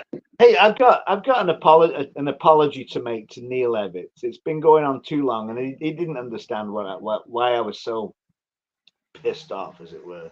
But okay, I did it recently. I don't know if you saw it, but yes, I did. I watched it. Very, very nice interview. But I wanted to apologize to Neil Evitts because years ago, he and I were tied on points at the British final at Coventry. We were both in the last race. I'm not sure how many points we had, but we were leading the field, and it came down to the last race. And just before the last race, it started to rain really heavily, and the track was getting harder and harder to ride. And I was leading the race. Neil was tucked in behind me in second place, and Andy Smith was in third. As I'm coming around the corner, I'm seeing the yellow flag being waved to indicate the last lap, you know, for the British final. And I'd got the British Championship won at that point. And but then, as just before I crossed the line for entering the last lap, the flagman pulls up the red flag and stops the race because Andy Smith had fallen on the third entryway to the third corner and was pinned under the fence, apparently. So they stopped the race in the interest of safety, as the referees do. And all the time it's pouring down with rain. And at that point, there was only like a yard of track left. The rest of the track from 2/3 out all the way down to the inside was just a mud bog, you know, and slippery, slimy, greasy, grimy, you know. And so they decided, okay, well, we're going to rerun the race. And this is where I made my mistake, because what I should have done, if I'd have thought about it afterwards, was actually refuse to go out and ride in the rerun, because I knew that I was coming off grid 2, Neil Evitts was coming off grid 4, Andy Smith had been disqualified, and there was the only bit of track left was where Neil Evitts was, and he actually got to the first corner after the tapes went up. He actually got to the first corner 20 yards ahead of me. Whoa. You know, I mean, it was that unfair. Yeah. What I should have done was I should have just got on the phone to the referee and said, look, I'm not going out there. It's too dangerous to ride. It's not even the racetrack's gone, you know. Anyway, being the person that I am, obviously, you know, you want to race every race. You don't want to be out because you disqualified yourself from not wanting to go out. So we went and did the race. Neil Evans, now he ended up winning the British Championship. I finished second. But I kind of sprayed him with mud when I came into the pits, and I was like pissed. I was kind of a little upset. Yeah. I was upset.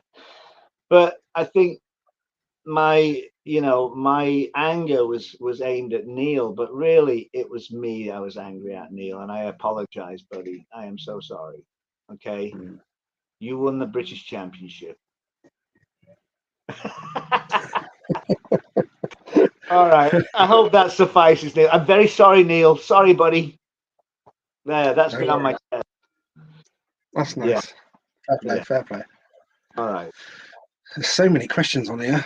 I've lost. I'm miles behind. Can I take a little bathroom break here? Is that possible? Yeah, of course you can. Yeah. All right. Yeah. I'm gonna just put the microphone on mute for a moment. I'll be right back. No problem. No problem. I'll wash my hands. I promise. Right, I'm trying to catch up with. Thank you all so much. That was nice, wasn't it? I'll have to tip Neil Everts off on this apology that Mr. Collins just gave him. By the way, there's hundreds of comments on here. I literally I wasn't even halfway through them, so do apologise if I'm not keeping up. I'm miles behind on them. Right, I'm going to try and I just see that Mr. Dennis Sagalos is on. How are you, Dennis? Got to do one with you on your own. I know we did that Christmas one that time, but all this talk of fishing trips and stuff, I've never been able to do that because I don't know how to set it all up, but that's why I keep trying to convince Dave Norris to take me to some fishing somewhere. Then when he said, "Oh, we'll get Javi and stuff," and I thought, "Wow, this is getting awesome." Sounds like a live on a bank. Yeah, fishing trip again this summer. Would love to hang out. Also, lake house this summer for some riding. Oh. Sounds like fun. So it sounds like are you and Mr. Penno up the lake? Because I think when I did the last live one I did with Bruce, he was at the lake then, and he did say that you got a place there as well and come down. So it sounds like. Oh, well, yeah, I've just saw your other comment now. Hi, Emily was with BP last night at the lake house. He said you would be on. Looking good, mate. Nice pick. Go on for it. Love it. I'll catch him up with this when he comes back on in a second. Thanks very much, Dennis. What a rider he was as well. Proper legends on as well all night, isn't there? Colin Richardson. Back in Dubai, Mr. Richardson. I better say hello to Phil when he comes back on. Still quite a lot of you that are not clicked on that link, so I couldn't see who they were. Thanks for the show, Lee. That feels great. Oh, that's his home town place, isn't it, Lim? I'm just trying to look at some of your comments so I can try and. Hello, James. Hi, Phil, Lee. Good morning from Christchurch. Barney's also said thank you. Thank you for the comment on Gordon. Hello, Mr. Collins. I'm back. We're back. So I've just been going through the comments. Dennis Sagalos is on now, and just had a hello from Colin Richardson in Dubai.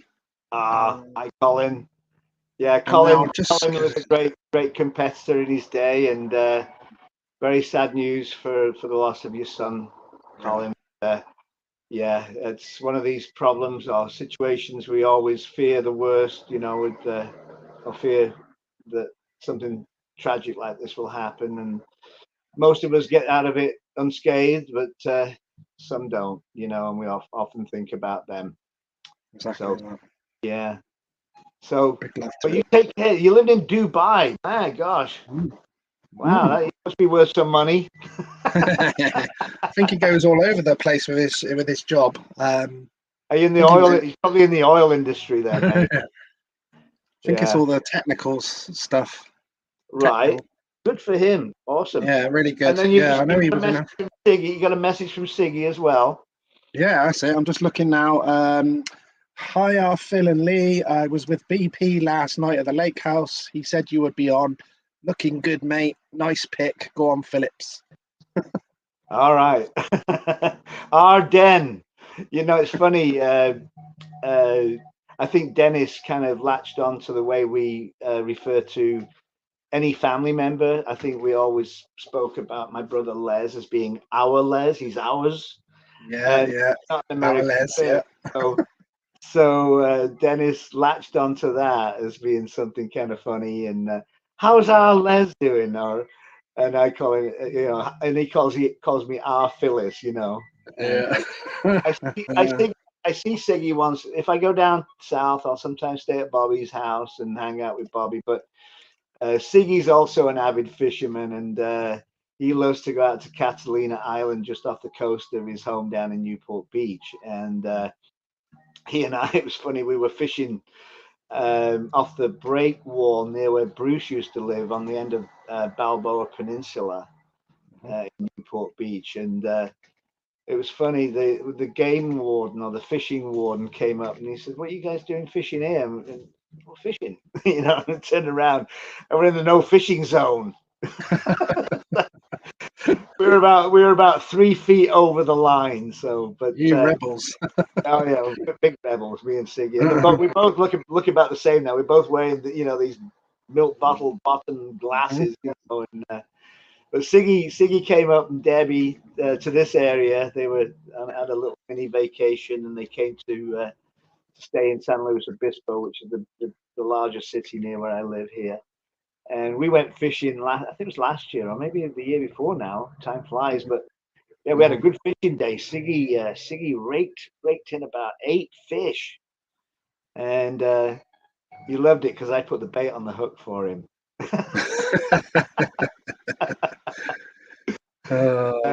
Yeah, we always had a lot of time for Dennis and Cook 'em Up, Cookie, John Cook, another Ipswich rider. Oh my Yeah. gosh, funny Love to stories get with him Cook.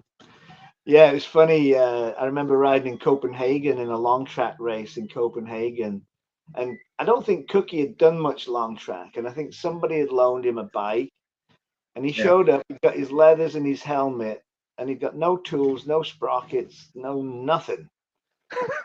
And I'm walking the track with him, and he has this flashlight with him, and it's got a compass at the end, and he's more intrigued about the compass on the end of this flashlight, direct compass, and then the race meeting and the track, Yeah, that's like gone walking over his this head. 1,000 meter, oval dirt track, and he's just, enamored with this flashlight that he's got. He was a character, Anyway, wasn't so he ends up pitting next to me and my mechanic, and he's kind of, I'm helping him with gearing and stuff like that. He needed a smaller sprocket to go faster, and I've got one of them. You got one of them, and the clutch screwdriver and the rear wheels wrench and all this kind of stuff. So yeah, what a character though. Good fun. He's mentioned a fishing trip here. He's put maybe do a fishing trip again in the summer. Is it Pismo? Yes, Pismo? Pismo Beach. Yeah, Pismo? that's just Would a mile from my house. Yeah. Yeah, he's put, would love to hang out. Also, Lake House this summer for some riding, skiing, and wakeboarding. Yes, I'm up for that. Always up for skiing and stuff. I remember water skiing with Steve Taylor from Ellesmere Port back in the day. He had a boat, and we'd go to a lake skiing. And I remember I broke like 3 ribs water skiing, And in my contract with Cradley, I wasn't supposed to be doing any dangerous sports outside of what we were already doing.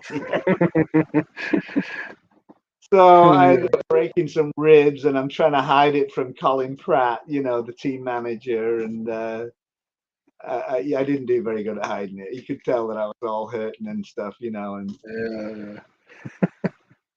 yeah. I'm up for that, Siggy. Sure. Yes, Yeah. count me in. Count me in. Okay, I've got Graham Gray here on YouTube. Hi Lee, hi Phil. Do you remember a grass track meeting you raced in Hargrave in Cheshire, near Chester? Andy Smith and John Jackson rode that day. And also, did you like the Ellesmere Port track? Graham, I think I do remember that track. It was an annual event track, and it was kind of on a long, sloping kind of bit of land. And I remember it was difficult to make the far turn because you were coming downhill, and my inside foot peg kept digging in and kept pushing me further out and further out to where I couldn't make the corner very well. And yeah, I think I remember that. And yes, I loved the Ellesmere Port track. Yeah, it was a nice big track, and there was times when the weather dampened the track quite a bit, so it was grippy and right up my alley. Yeah. Love that. I'm not sure who this is, but they've put, I pass your old house on Paddock Lane every day on the corner going over Warburton Bridge. Yes, my old house. What a money pit it was. Big mistake buying that thing. Yeah. Yeah, I lost my shirt on the front and back end of that. We were talking about. I sold it just before a big price boom, Right. Okay. I was in Australia on Christmas Day with a broken leg. Yeah. I get a phone call from England to say that, oh, by the way, the pipes burst in your attic, and the water's been running through your house for the last 3 days. Oh God, Jesus! Get rid of it. I don't need that. So anyway, yeah.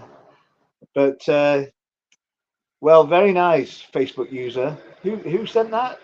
Don't know. I can't see their name on it when they haven't. No, it said Facebook. Obviously, somebody lives close by to me. Then that they go Yeah, over must do. Yeah.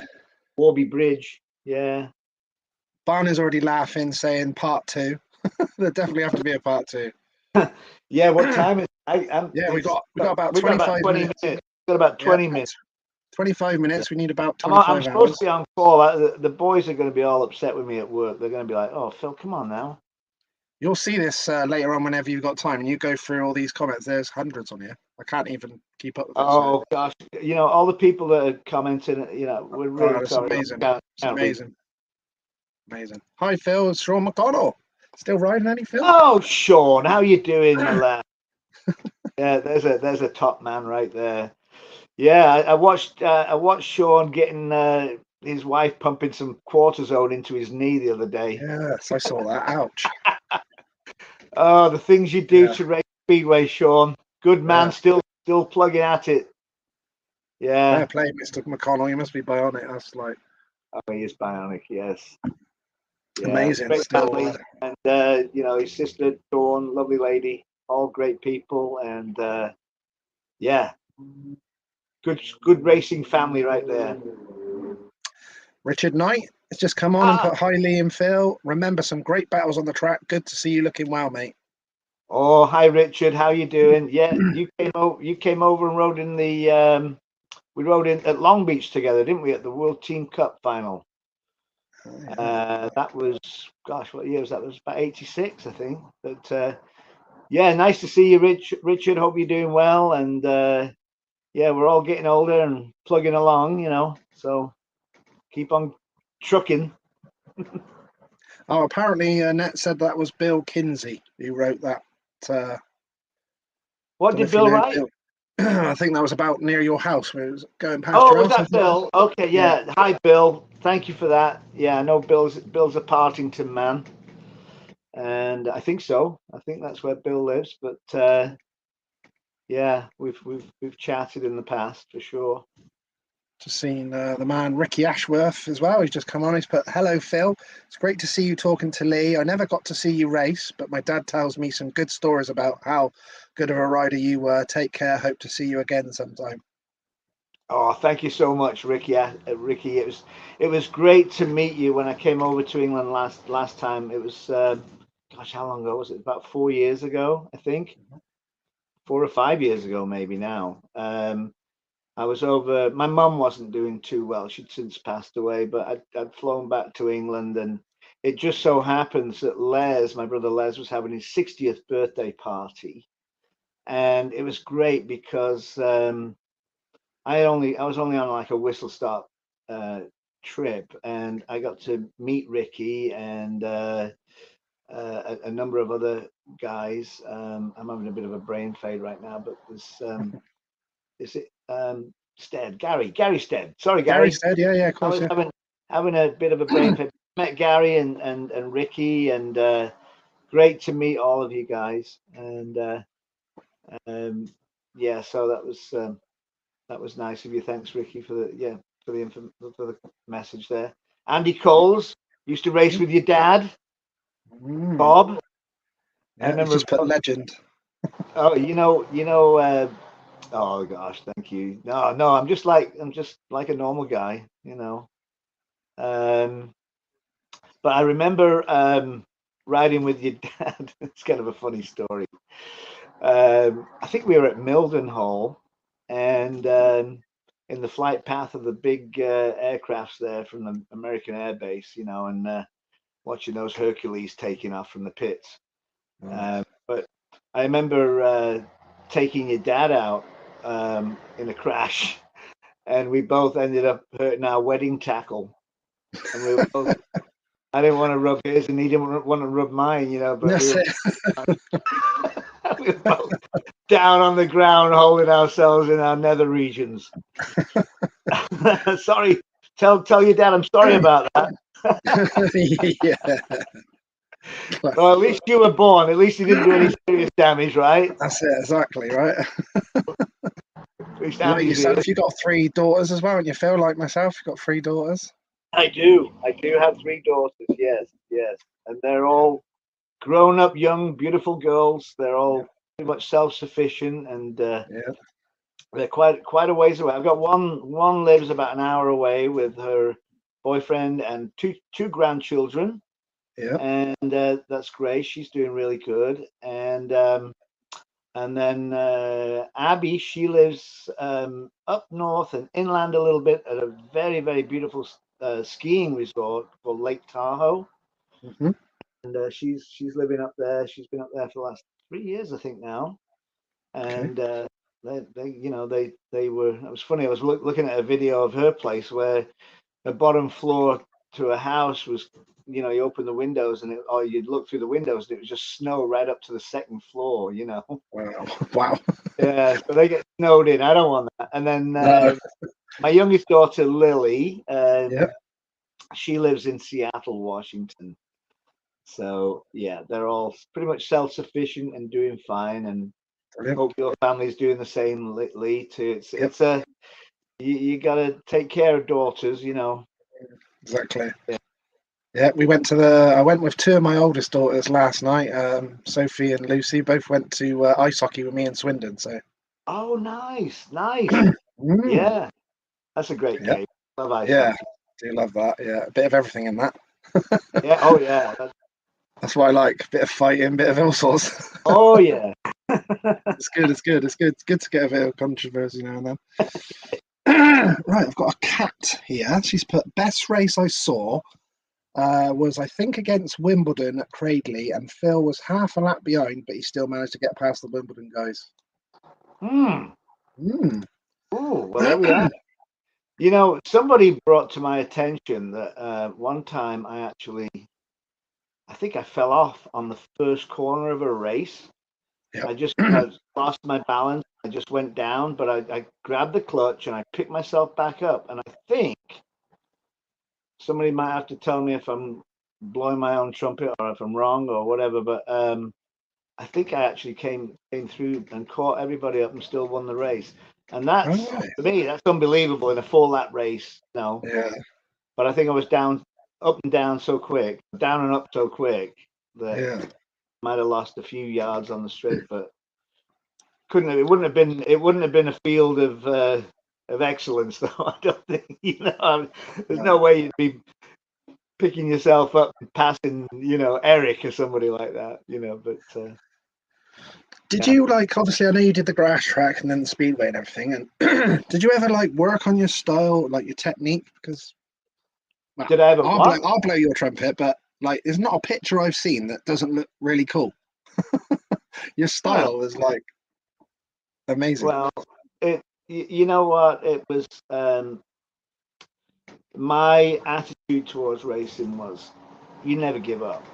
Mm, You've only got a short time. These races are only 60 seconds. You know of what? course, yeah. You can't put everything into that 60 seconds. Yeah. Then you shouldn't be out there. Mm, But that's probably not the right thing to say. But no, I mean, it's yeah, you just got to put it all in. I mean,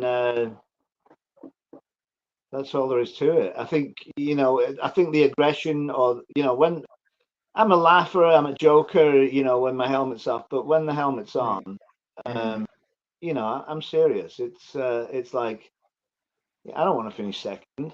You So, just had such a nice style. well, thank you. Every It's, picture I've looked at, I thought, wow, that's just like a picture that you would just take of that well, it still was shot of the style. that shot there with Michael Lee. You can see Yeah. I've got my lower weight is back, Mm, and basically I was always trying to get that extra traction. I'm trying to get the grip to the rear tire. So yeah. the front wheel is just basically barely touching the ground. It's just hovering, and Mm, that was kind of like the way I rode. It's like I'm trying to get everything to the back wheel to get that grip, and looks yeah, so good. I mean, there's some like everything. There's some shocking photographs out there. It's like, oh, Not many I can find. there's one photograph I really like. I think Steve Luxton put it on my Facebook page, and it was at Bellevue at the Overseas Final. Oh And yeah. I'm on the outside of Sean Moran, but it's only a partial shot. I'm not Okay. completely in the shot. All right. It's like it's the way I used to ride. I used to muscle the bike around. It's like Yeah, yeah. That's what it looked. Yeah, there's you and Ram, but you're. yeah. But it wasn't this shot, but it was another shot where I'm actually on the outside of Sean. Yeah, yeah. Front wheels off the ground. The bike's it's just kind of flexing.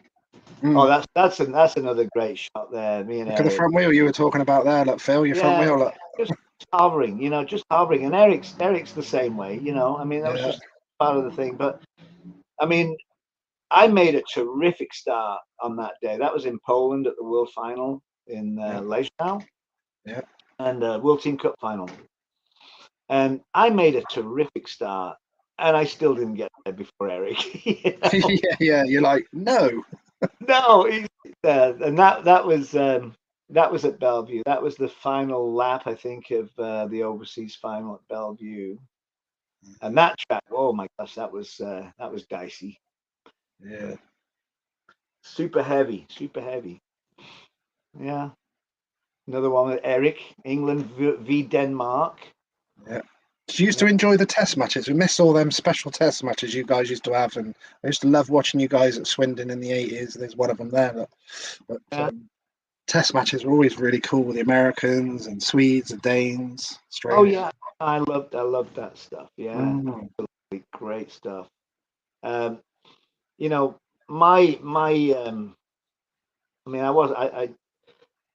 wasn't the best on form rider all the time, or very often it seemed like so hot and so cold, and there was times when I was having a good run and then I'd be in the team, and then there was times when I wasn't and I wasn't in the team. But no, they were great events, a great spectacle with Denmark and England, and very very proud to wear the English race jacket. You know, that's I actually had that written down. What's that? I actually had that written down. What did it mean to you to ride for Great Britain, England, stroke? You know. Oh yeah, no, it's the best. It's the best. You know, speedways. I mean, as a kid, I used to dream about how cool would it be to earn a living from racing a motorcycle. You know, it's like every kid's dream, isn't it? You know. Yeah, of course. And yeah, I got to do that for a few years. So yeah. So that's at Coventry. That's Tommy Knudsen on the inside. I think maybe, I don't know, Lance King and Kainimi maybe on the very outside. I don't know. I think that was a Coventry Open meeting. Yeah, I see it was that was at Long Beach. Oh yeah. Yeah, and that photo I can see was taken by Scott Delosio. He's a famous American sports photographer, good friend of mine. So who we got in the team there? We've got myself, Richard Knight, seen him, Jeremy Doncaster, Kelvin Tatum. Oh, John Davis. Oh, I got to tell you a story about John Davis, haven't I? Yeah, go on. Okay, so this is funny. This is funny. So I went to Cairo. I went to Cairo with there's me and John Davis. Look at those shorts. Look at those shorts. I mean, look out, as we would say. So I went to Cairo in the United Arab Emirates. It was a tour, 1979, sponsored by Craven A cigarettes, and so there were 16 British riders, and we all flew out from London, from Heathrow, on this one particular day, and we had a week in Cairo, a week in Kuwait, and a week in Abu Dhabi, and I think it was about a 4-hour flight to Cairo, maybe 5. But when we arrived at the hotel, Chris Morton and I, we all kind of partnered up to share rooms together. Chris Morton and I shared a room together. I think PC and Dave Morton shared a room together. I think Neil Middleditch and John Davis shared a room. So it was like a boys' trip. Just to go race motorcycles for 3 weeks. And just put on a show. We were all paid the same amount of money, so it was just and the tracks were pretty crappy. They weren't. But we got to so we arrived in Cairo. It was about midday, and we got our baggage, and me and Mort took our bags to our room, and it's like, hey, let's go down to check out the city of Cairo. It was only like a couple of blocks down the road, so me and Mort left the hotel, and we thought, we'll go cruising around Cairo. And there was like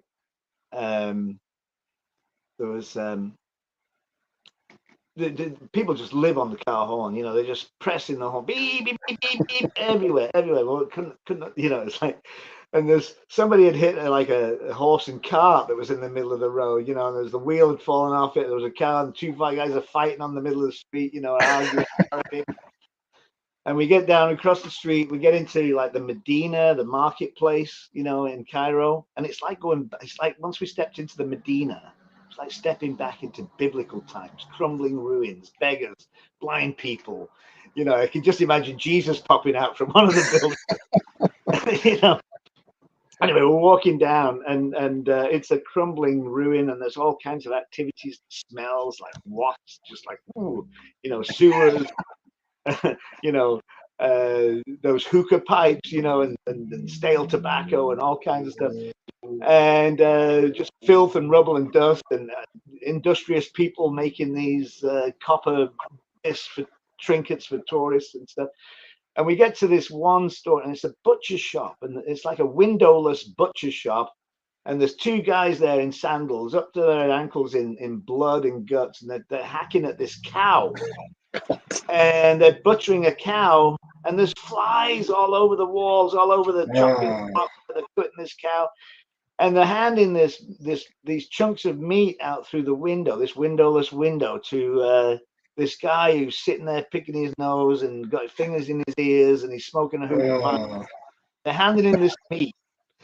and he's got like a rusty old grinder, and he's putting the meat through this rusty old grinder, and he's making like ground beef, you know, and then his hands are black as beef, fingernails all dirty and stuff. He's got the meat in his hands, and he's making these meatballs, and he's sticking them on the skewers. He's laying them all out on a dusty old newspaper out there on the floor in the rubble. And it's like, blimey, Mort, you know, look at that, you know. But I don't want to be eating anything like that, you know, while we're here, you know. So we go back to the hotel. That was the thing that kind of stuck in our mind. And that evening, about 5 o'clock in the evening, we were supposed to go on a tour, a cruise of the Nile on this big barge, you know. Mhm. And all the dignitaries, the Cairo mayor was going to be there, and a bunch of politicians and people from from Craven Cigarettes. They were all there. And so we get on board this ferry, which was at the bottom of the Meridian Hotel there on the Nile. And we get on the barge and we go down the Nile, and you know, we're all sitting there, and they've got all the Arabic music playing with little flutes and bongo drums and stuff like that. And then the belly dancers start coming out, you know, and they're doing all their dancing and gyrating around and stuff. We're all enjoying that. Mhm. And the food comes out, you know, a little bit of salad, a bit of lettuce and cucumber, you know, and tomato, and then the next course comes out. It's meatballs. So me and Mark, hang on, I got a mouthful. Get some coffee. Oh god. So me and Mort says, "Oh, we'll pass," and left him on our plate. You know, John Davies says, "I'll eat those." So he ate his own share, and he ate my share as well. And the next morning, the boat then comes back to the dock, and we all unload, and then we all go back to our rooms. And the next morning, we were going to go and see the pyramids and the Cairo Museum and a few other things, you know. And we go down, have some breakfast at the hotel, and there's half of the people, you know, are all like white faced and pasty looking and been ill during the night. And then we get on the coach. There was a coach waiting for us outside in the parking lot to take us to the Cairo pyramids. And it's like, who are we waiting for? Mavis, he's blooming late. What's up with him? Neil's like, oh, he didn't sleep very well last night, and he was on the toilet all night long. Anyway, it's like, all right, we'll give him 5 more minutes and then we're out of here. You know, we'll get on the road. Anyway, he comes out and he's as white as a ghost. And he's got a toilet roll stuffed down his back pocket in his pants. You know? he looked like absolutely terrible, you know. Oh, Anyway, brilliant. so that was that. So You dodged a bullet there. Yeah. I guess we better answer a few more questions, hey, and then we'll have to wrap it up. I got to get back to manning the phones here. That's it. All right. So I had a question that someone, John Westwood, messaged me. So I'll ask his. Okay. He put, ask Phil if he remembers a meeting that he arrived in an RAC pickup truck and he missed his first ride because of this, but had gotten changed in the back of this RAC van en route and then jumped on Eric Gunderson's bike and won his second heat. He thinks it was possibly at home versus Reading. You know, I know I've had a few breakdowns on route and a few near misses. I seem to recall a trip on a breakdown truck. I can't remember that far back, but I do remember one time I was just coming down the M6 motorway, and I was running a bit behind, as you always were, you know, and my exhaust manifold broke on my car. I think I had a Ford Cortina station wagon, and the manifold broke. So it was like right on the freeway, and luckily I was right at an exit, and I pulled off the exit. I looked over the other side of the road, and there was like a fuel station or a repair shop, and I just rode over the motorway bridge onto the other side into this courtyard of this shop, and And the mechanic's there, ragging his hand, and he's like, oh, let's unhook the trailer and get your motorcycles up there and just ride it onto the ramp. I'll weld it for you. I guess we were there 10 minutes. It was like a pit stop. He welded the manifold. The exhaust was back hooked up. We got back on, put the trailer with the bikes on, back on the road again, and made it to the races. But we had a few near misses like that with all the traveling that we did. So I got to tell you one more story. I got to tell you about Alan Gray. We had at the end of the season, we had a lot of big banquets and stuff like that with Cradley Heath, and the Cradley Heath supporters would show up, and the riders would show up, and would have a end of season kind of banquet. And Pete Adams, his wife Paula, had taken us all to a store to get us all measured up for tuxedos. Oh yeah.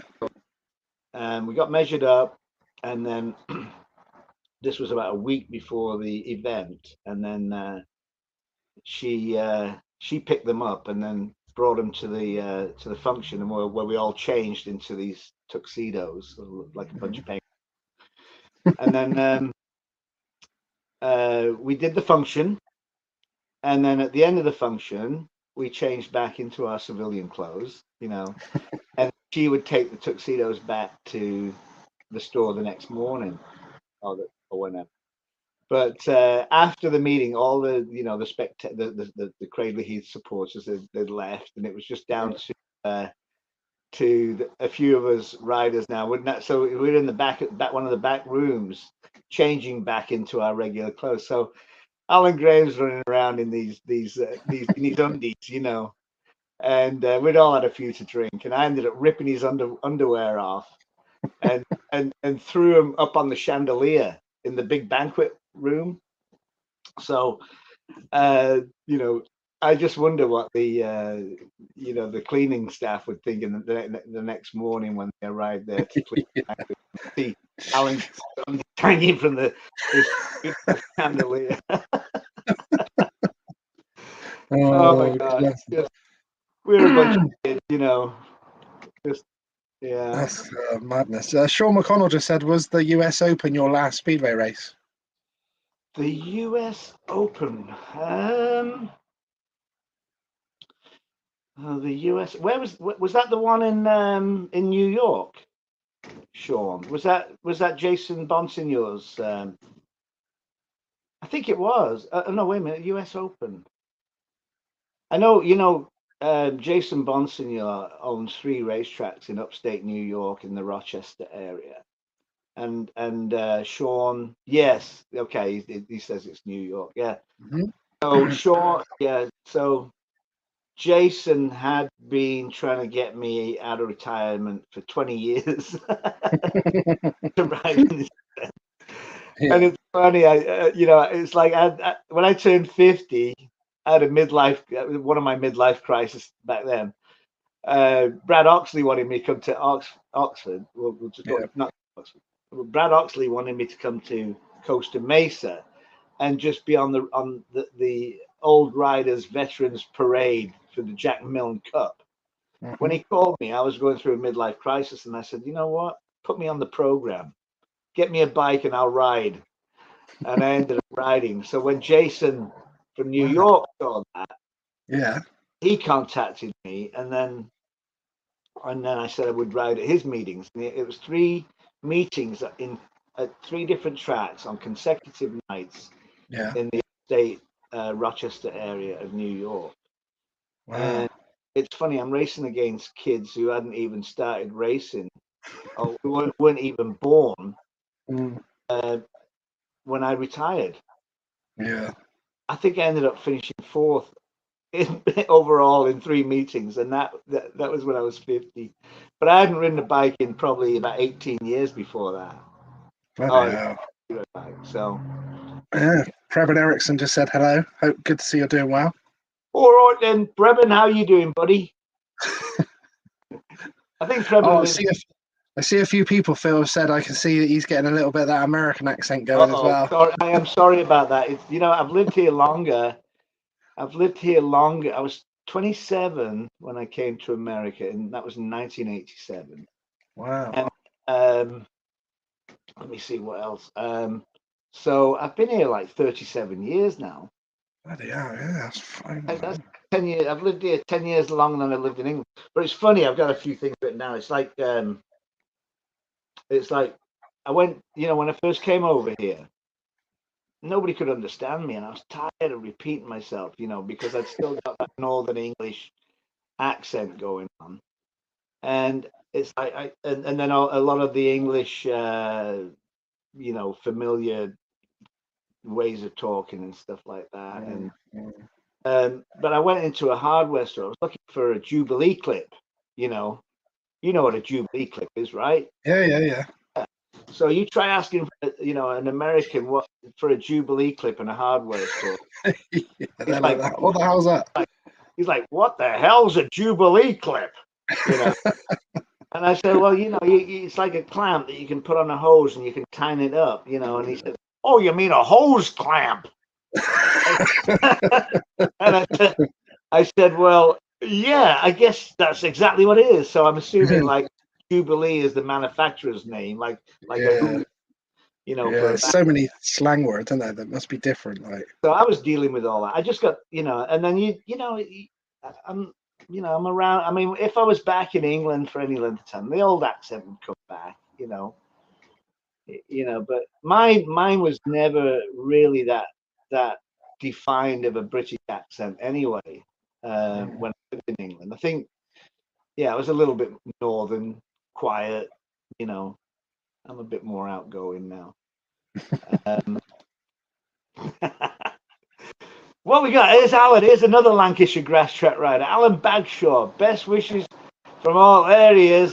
Thanks, Alan. I was watching you the other day with your band. That was good. I think you did a Rolling Stones cover song, right? My favorite band, the Rolling Stones, not Genesis. Yeah, they're all talking about we've got to do a part 2. A part 2. Well, I really have enjoyed it, and the thing is, there's been a lot of things happening over the years. There's a lot of things to talk about, and I guess 2 hours just does not cover it. I've been out of the country so long, and so many good friends over in England that I do miss very much. And if I was over there, you'd have been sick of seeing the sight of me probably. So I've not even got through, I don't think, quarter of the fans' questions on here, so I do apologise. I've been trying, but so sorry to all of you who sent your message. I'm a bit lame when it comes to Facebook. You'll see that I don't hardly respond to a lot of stuff. I just throw stuff on there if I'm fishing or something, and I apologise for that. I apologise, for not always seeing that it's somebody's birthday that I should remember. So yeah. Everybody, you're all in my thoughts. You're always in my thoughts, and of course, competitors, my peers. We all had such a great time in our youth. We're all getting, some years under our belt now, and so we're still here, and the communications between us, they're few and far between, but we're still, I don't know. Where am I going with this, Lee? I mean, you can't edit this. You can't edit that out. He's put, ask Phil about his twin brother, Phil Collins, a singer. Oh. Here. We always got a picture of him on the wall. I can just, there it is. Is that one? Is that one? Is it? Yeah, that was that happened. That was in Australia. That was in Sydney. He was in Sydney, and he was promoting his movie role, Buster. Oh yeah. And I was racing in Sydney at the time, and my buddy Marty Hignett, he organised the meeting between the two of us. And apparently Phil's manager, Danny Gillam, who does a lot of his Europe, a lot of his tour manager, he was when Martin got hold of his tour manager, he was just like in awe. He's like, Phil Collins? He's talking about me.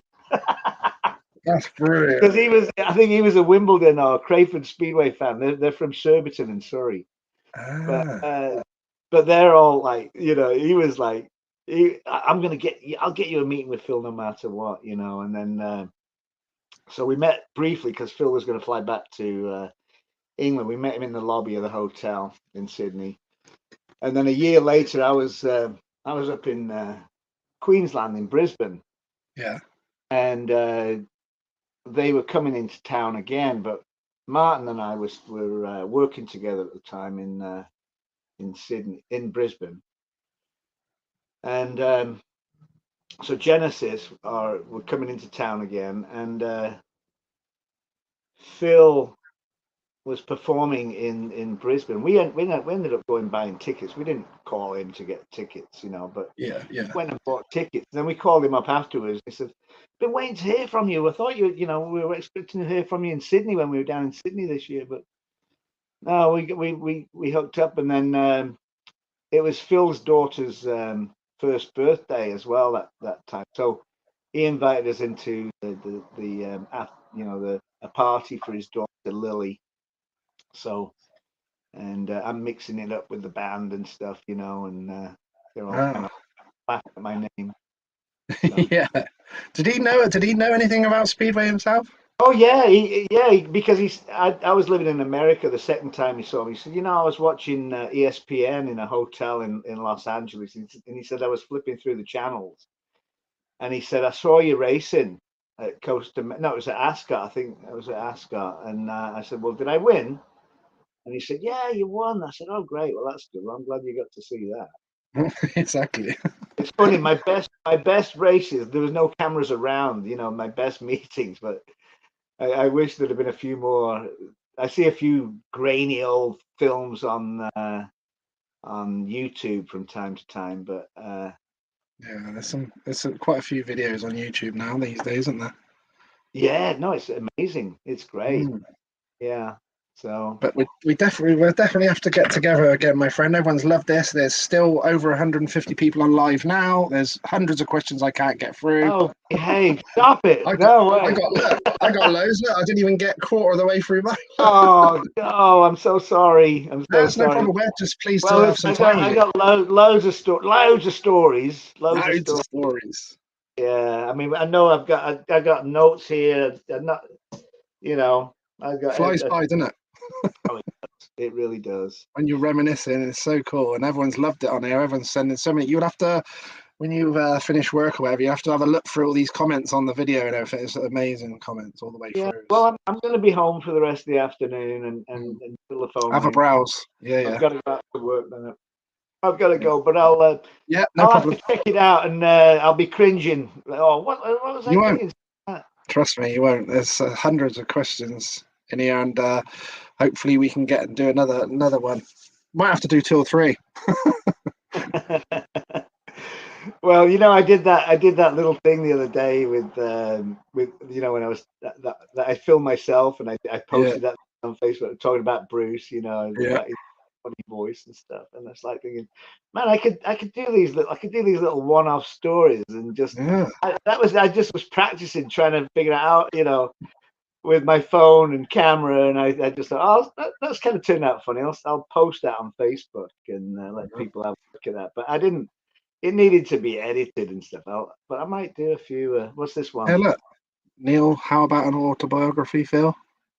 Yeah. You know what? It's kind of. I'd thought about that, but with Pete's got his autobiography out, and it's like. There's a lot of mirror images there, and I'd be better off writing a book of funny stories. You should come on. You should come on and do videos. You should come on and do them videos, like you said, with the one with the Bruce story and stuff like that. Looks like everyone's enjoyed it. So thank you very much for your time. We know that you're on course, so do massively appreciate it, mate. Oh, no worries, Lee. And thanks for being persistent and, like a dog on a bone, you'd let go. So, yeah. So. All right.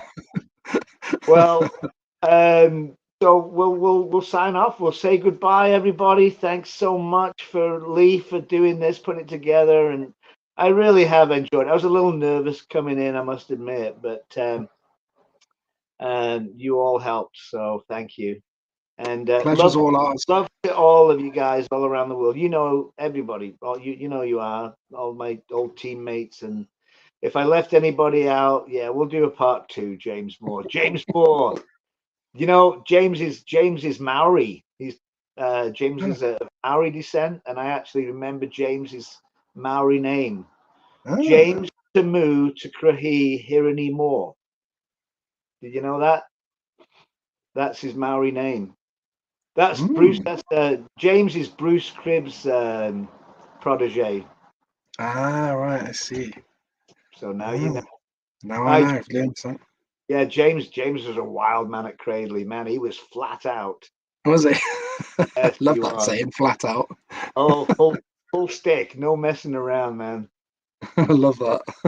Love you, James. Take care. Yeah. Thanks for coming on.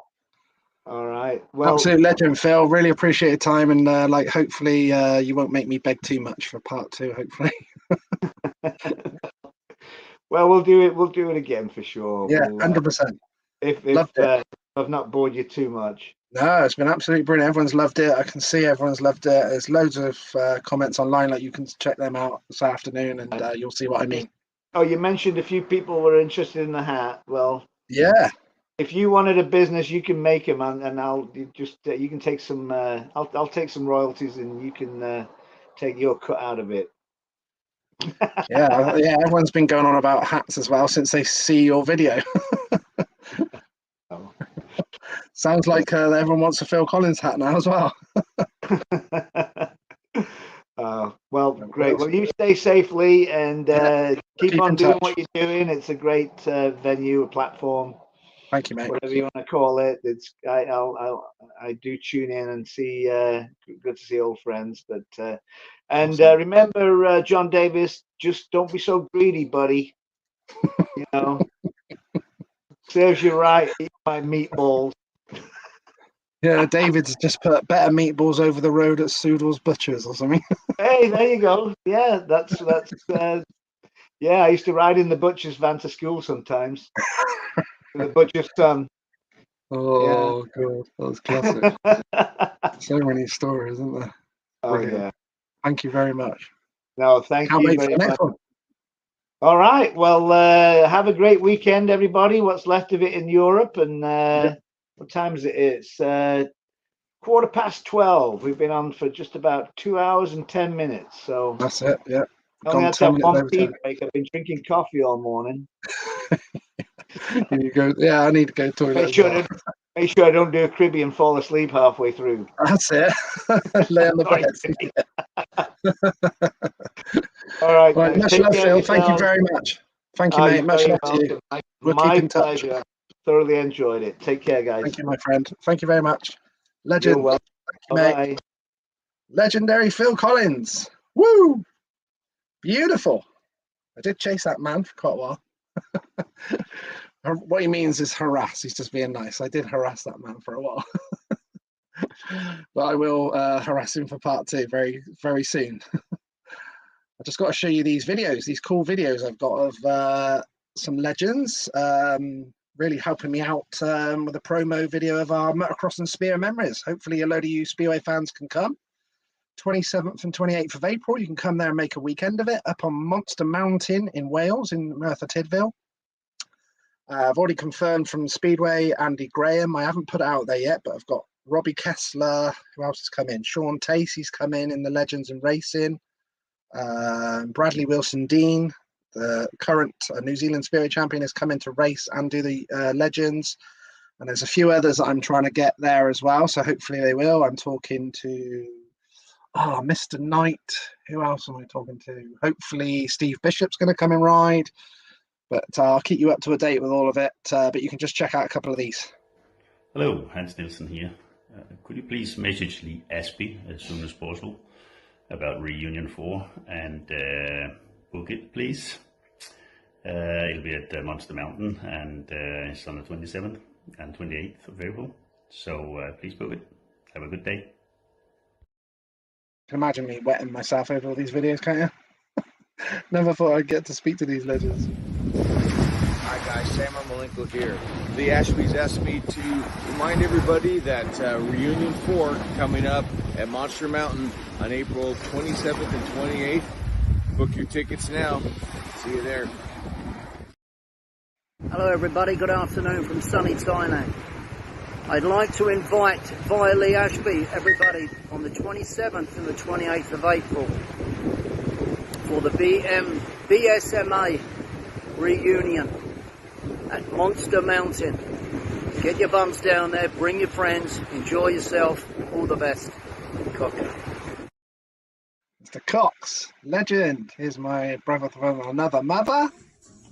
Hello guys and girls, it's Dave Floppy Norris here. Back in the day, you might have to ask your grandparents about me. It's been a long time. But I've been asked by my very good friend, brother almost, Lee Ashby, to remind all of you people. It's the Reunion 4 and it's coming up soon. The 27th and 28th of April, guys. Venue, Monster Mount in Wales. Mate, Google it and have a look at it. It's absolutely amazing. So get clicking, get booking. Maybe even see you down there for who knows. Cheers. That'd be awesome, wouldn't it? Getting to Monster Mountain and being in our big, massive beer tent marquee that we always have, and as Mr. Forrest says. So I think there's going to be a lot of fun to have. There's lots of ex-British motocross champions and GP riders that'll be there riding in our legends as well. Rob Andrews, Craig Prattley. I've got another one to announce, but I nearly dropped it accidentally then. We might even be having a cool American come in, but mum's the word. We'll see. And then, it's an amazing weekend. You can come there, stay on the Friday night, all the way to the Monday if you wish as well. So you can have 3 nights there. Lots of fun. We'll be doing race commentary and talking about all the legends on their legends. There's 2 sessions of legends per day in between all the other racing as well. It's a really cool weekend. We've done 3 of them now already. So we're on our Reunion 4. So it's very exciting. And I'm also still thinking about doing a Speedway reunion as well with my buddy. So might have to bring the old Golden Great stuff type of style back. Would be pretty cool, eh?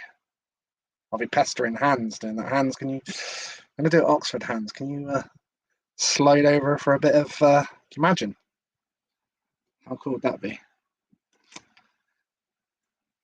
Never say never.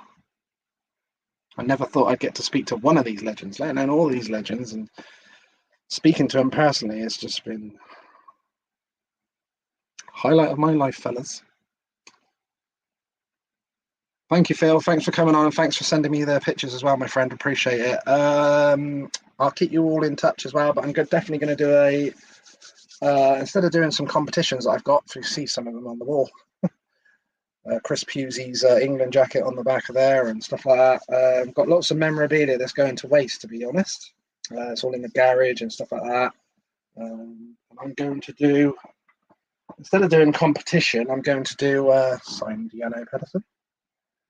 I've got the message off of Jano to say it was his signature as well, and got lots of stuff that be cool for the fans to have. Like I said, they're going to waste. I can't put them up anywhere. So I'm going to do. I did one for the Bishops, which I really enjoyed actually. First auction we did, a live auction I'd ever done to help those guys out with Sam, who had a massive accident at motocross, and then had his bike and all his van stolen and everything as well while he was in the hospital. Unbelievable. So it was amazing that went well for them guys. But normally I do competitions in motocross and speedway, but I think I'm going to do a live auction on some stuff. So I'll keep you all up to date on that. It's all my own stuff. So it'll be the charity of Skintly.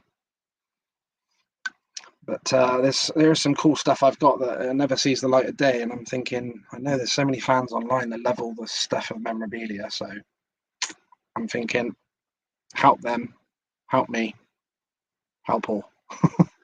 I'm sure I can do some more live auctions to help out some causes as well along the way.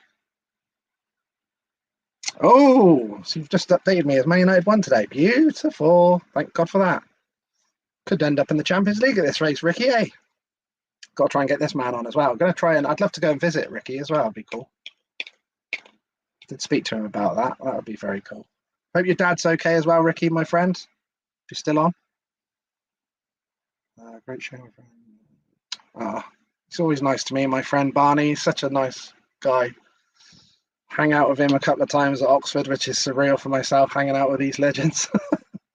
Crazy. I'm like a little kid in a sweet shop. And saw Barney at the Eastbourne supporters the other week, and he was nice to Poppy. And we went back to the hotel, and I told Barney, I said, Poppy was like, that Barney's so nice, isn't he? Bless her. I said, yeah, you didn't mess around with him back in the day, love. On a Speedway bike. Bring me back them days.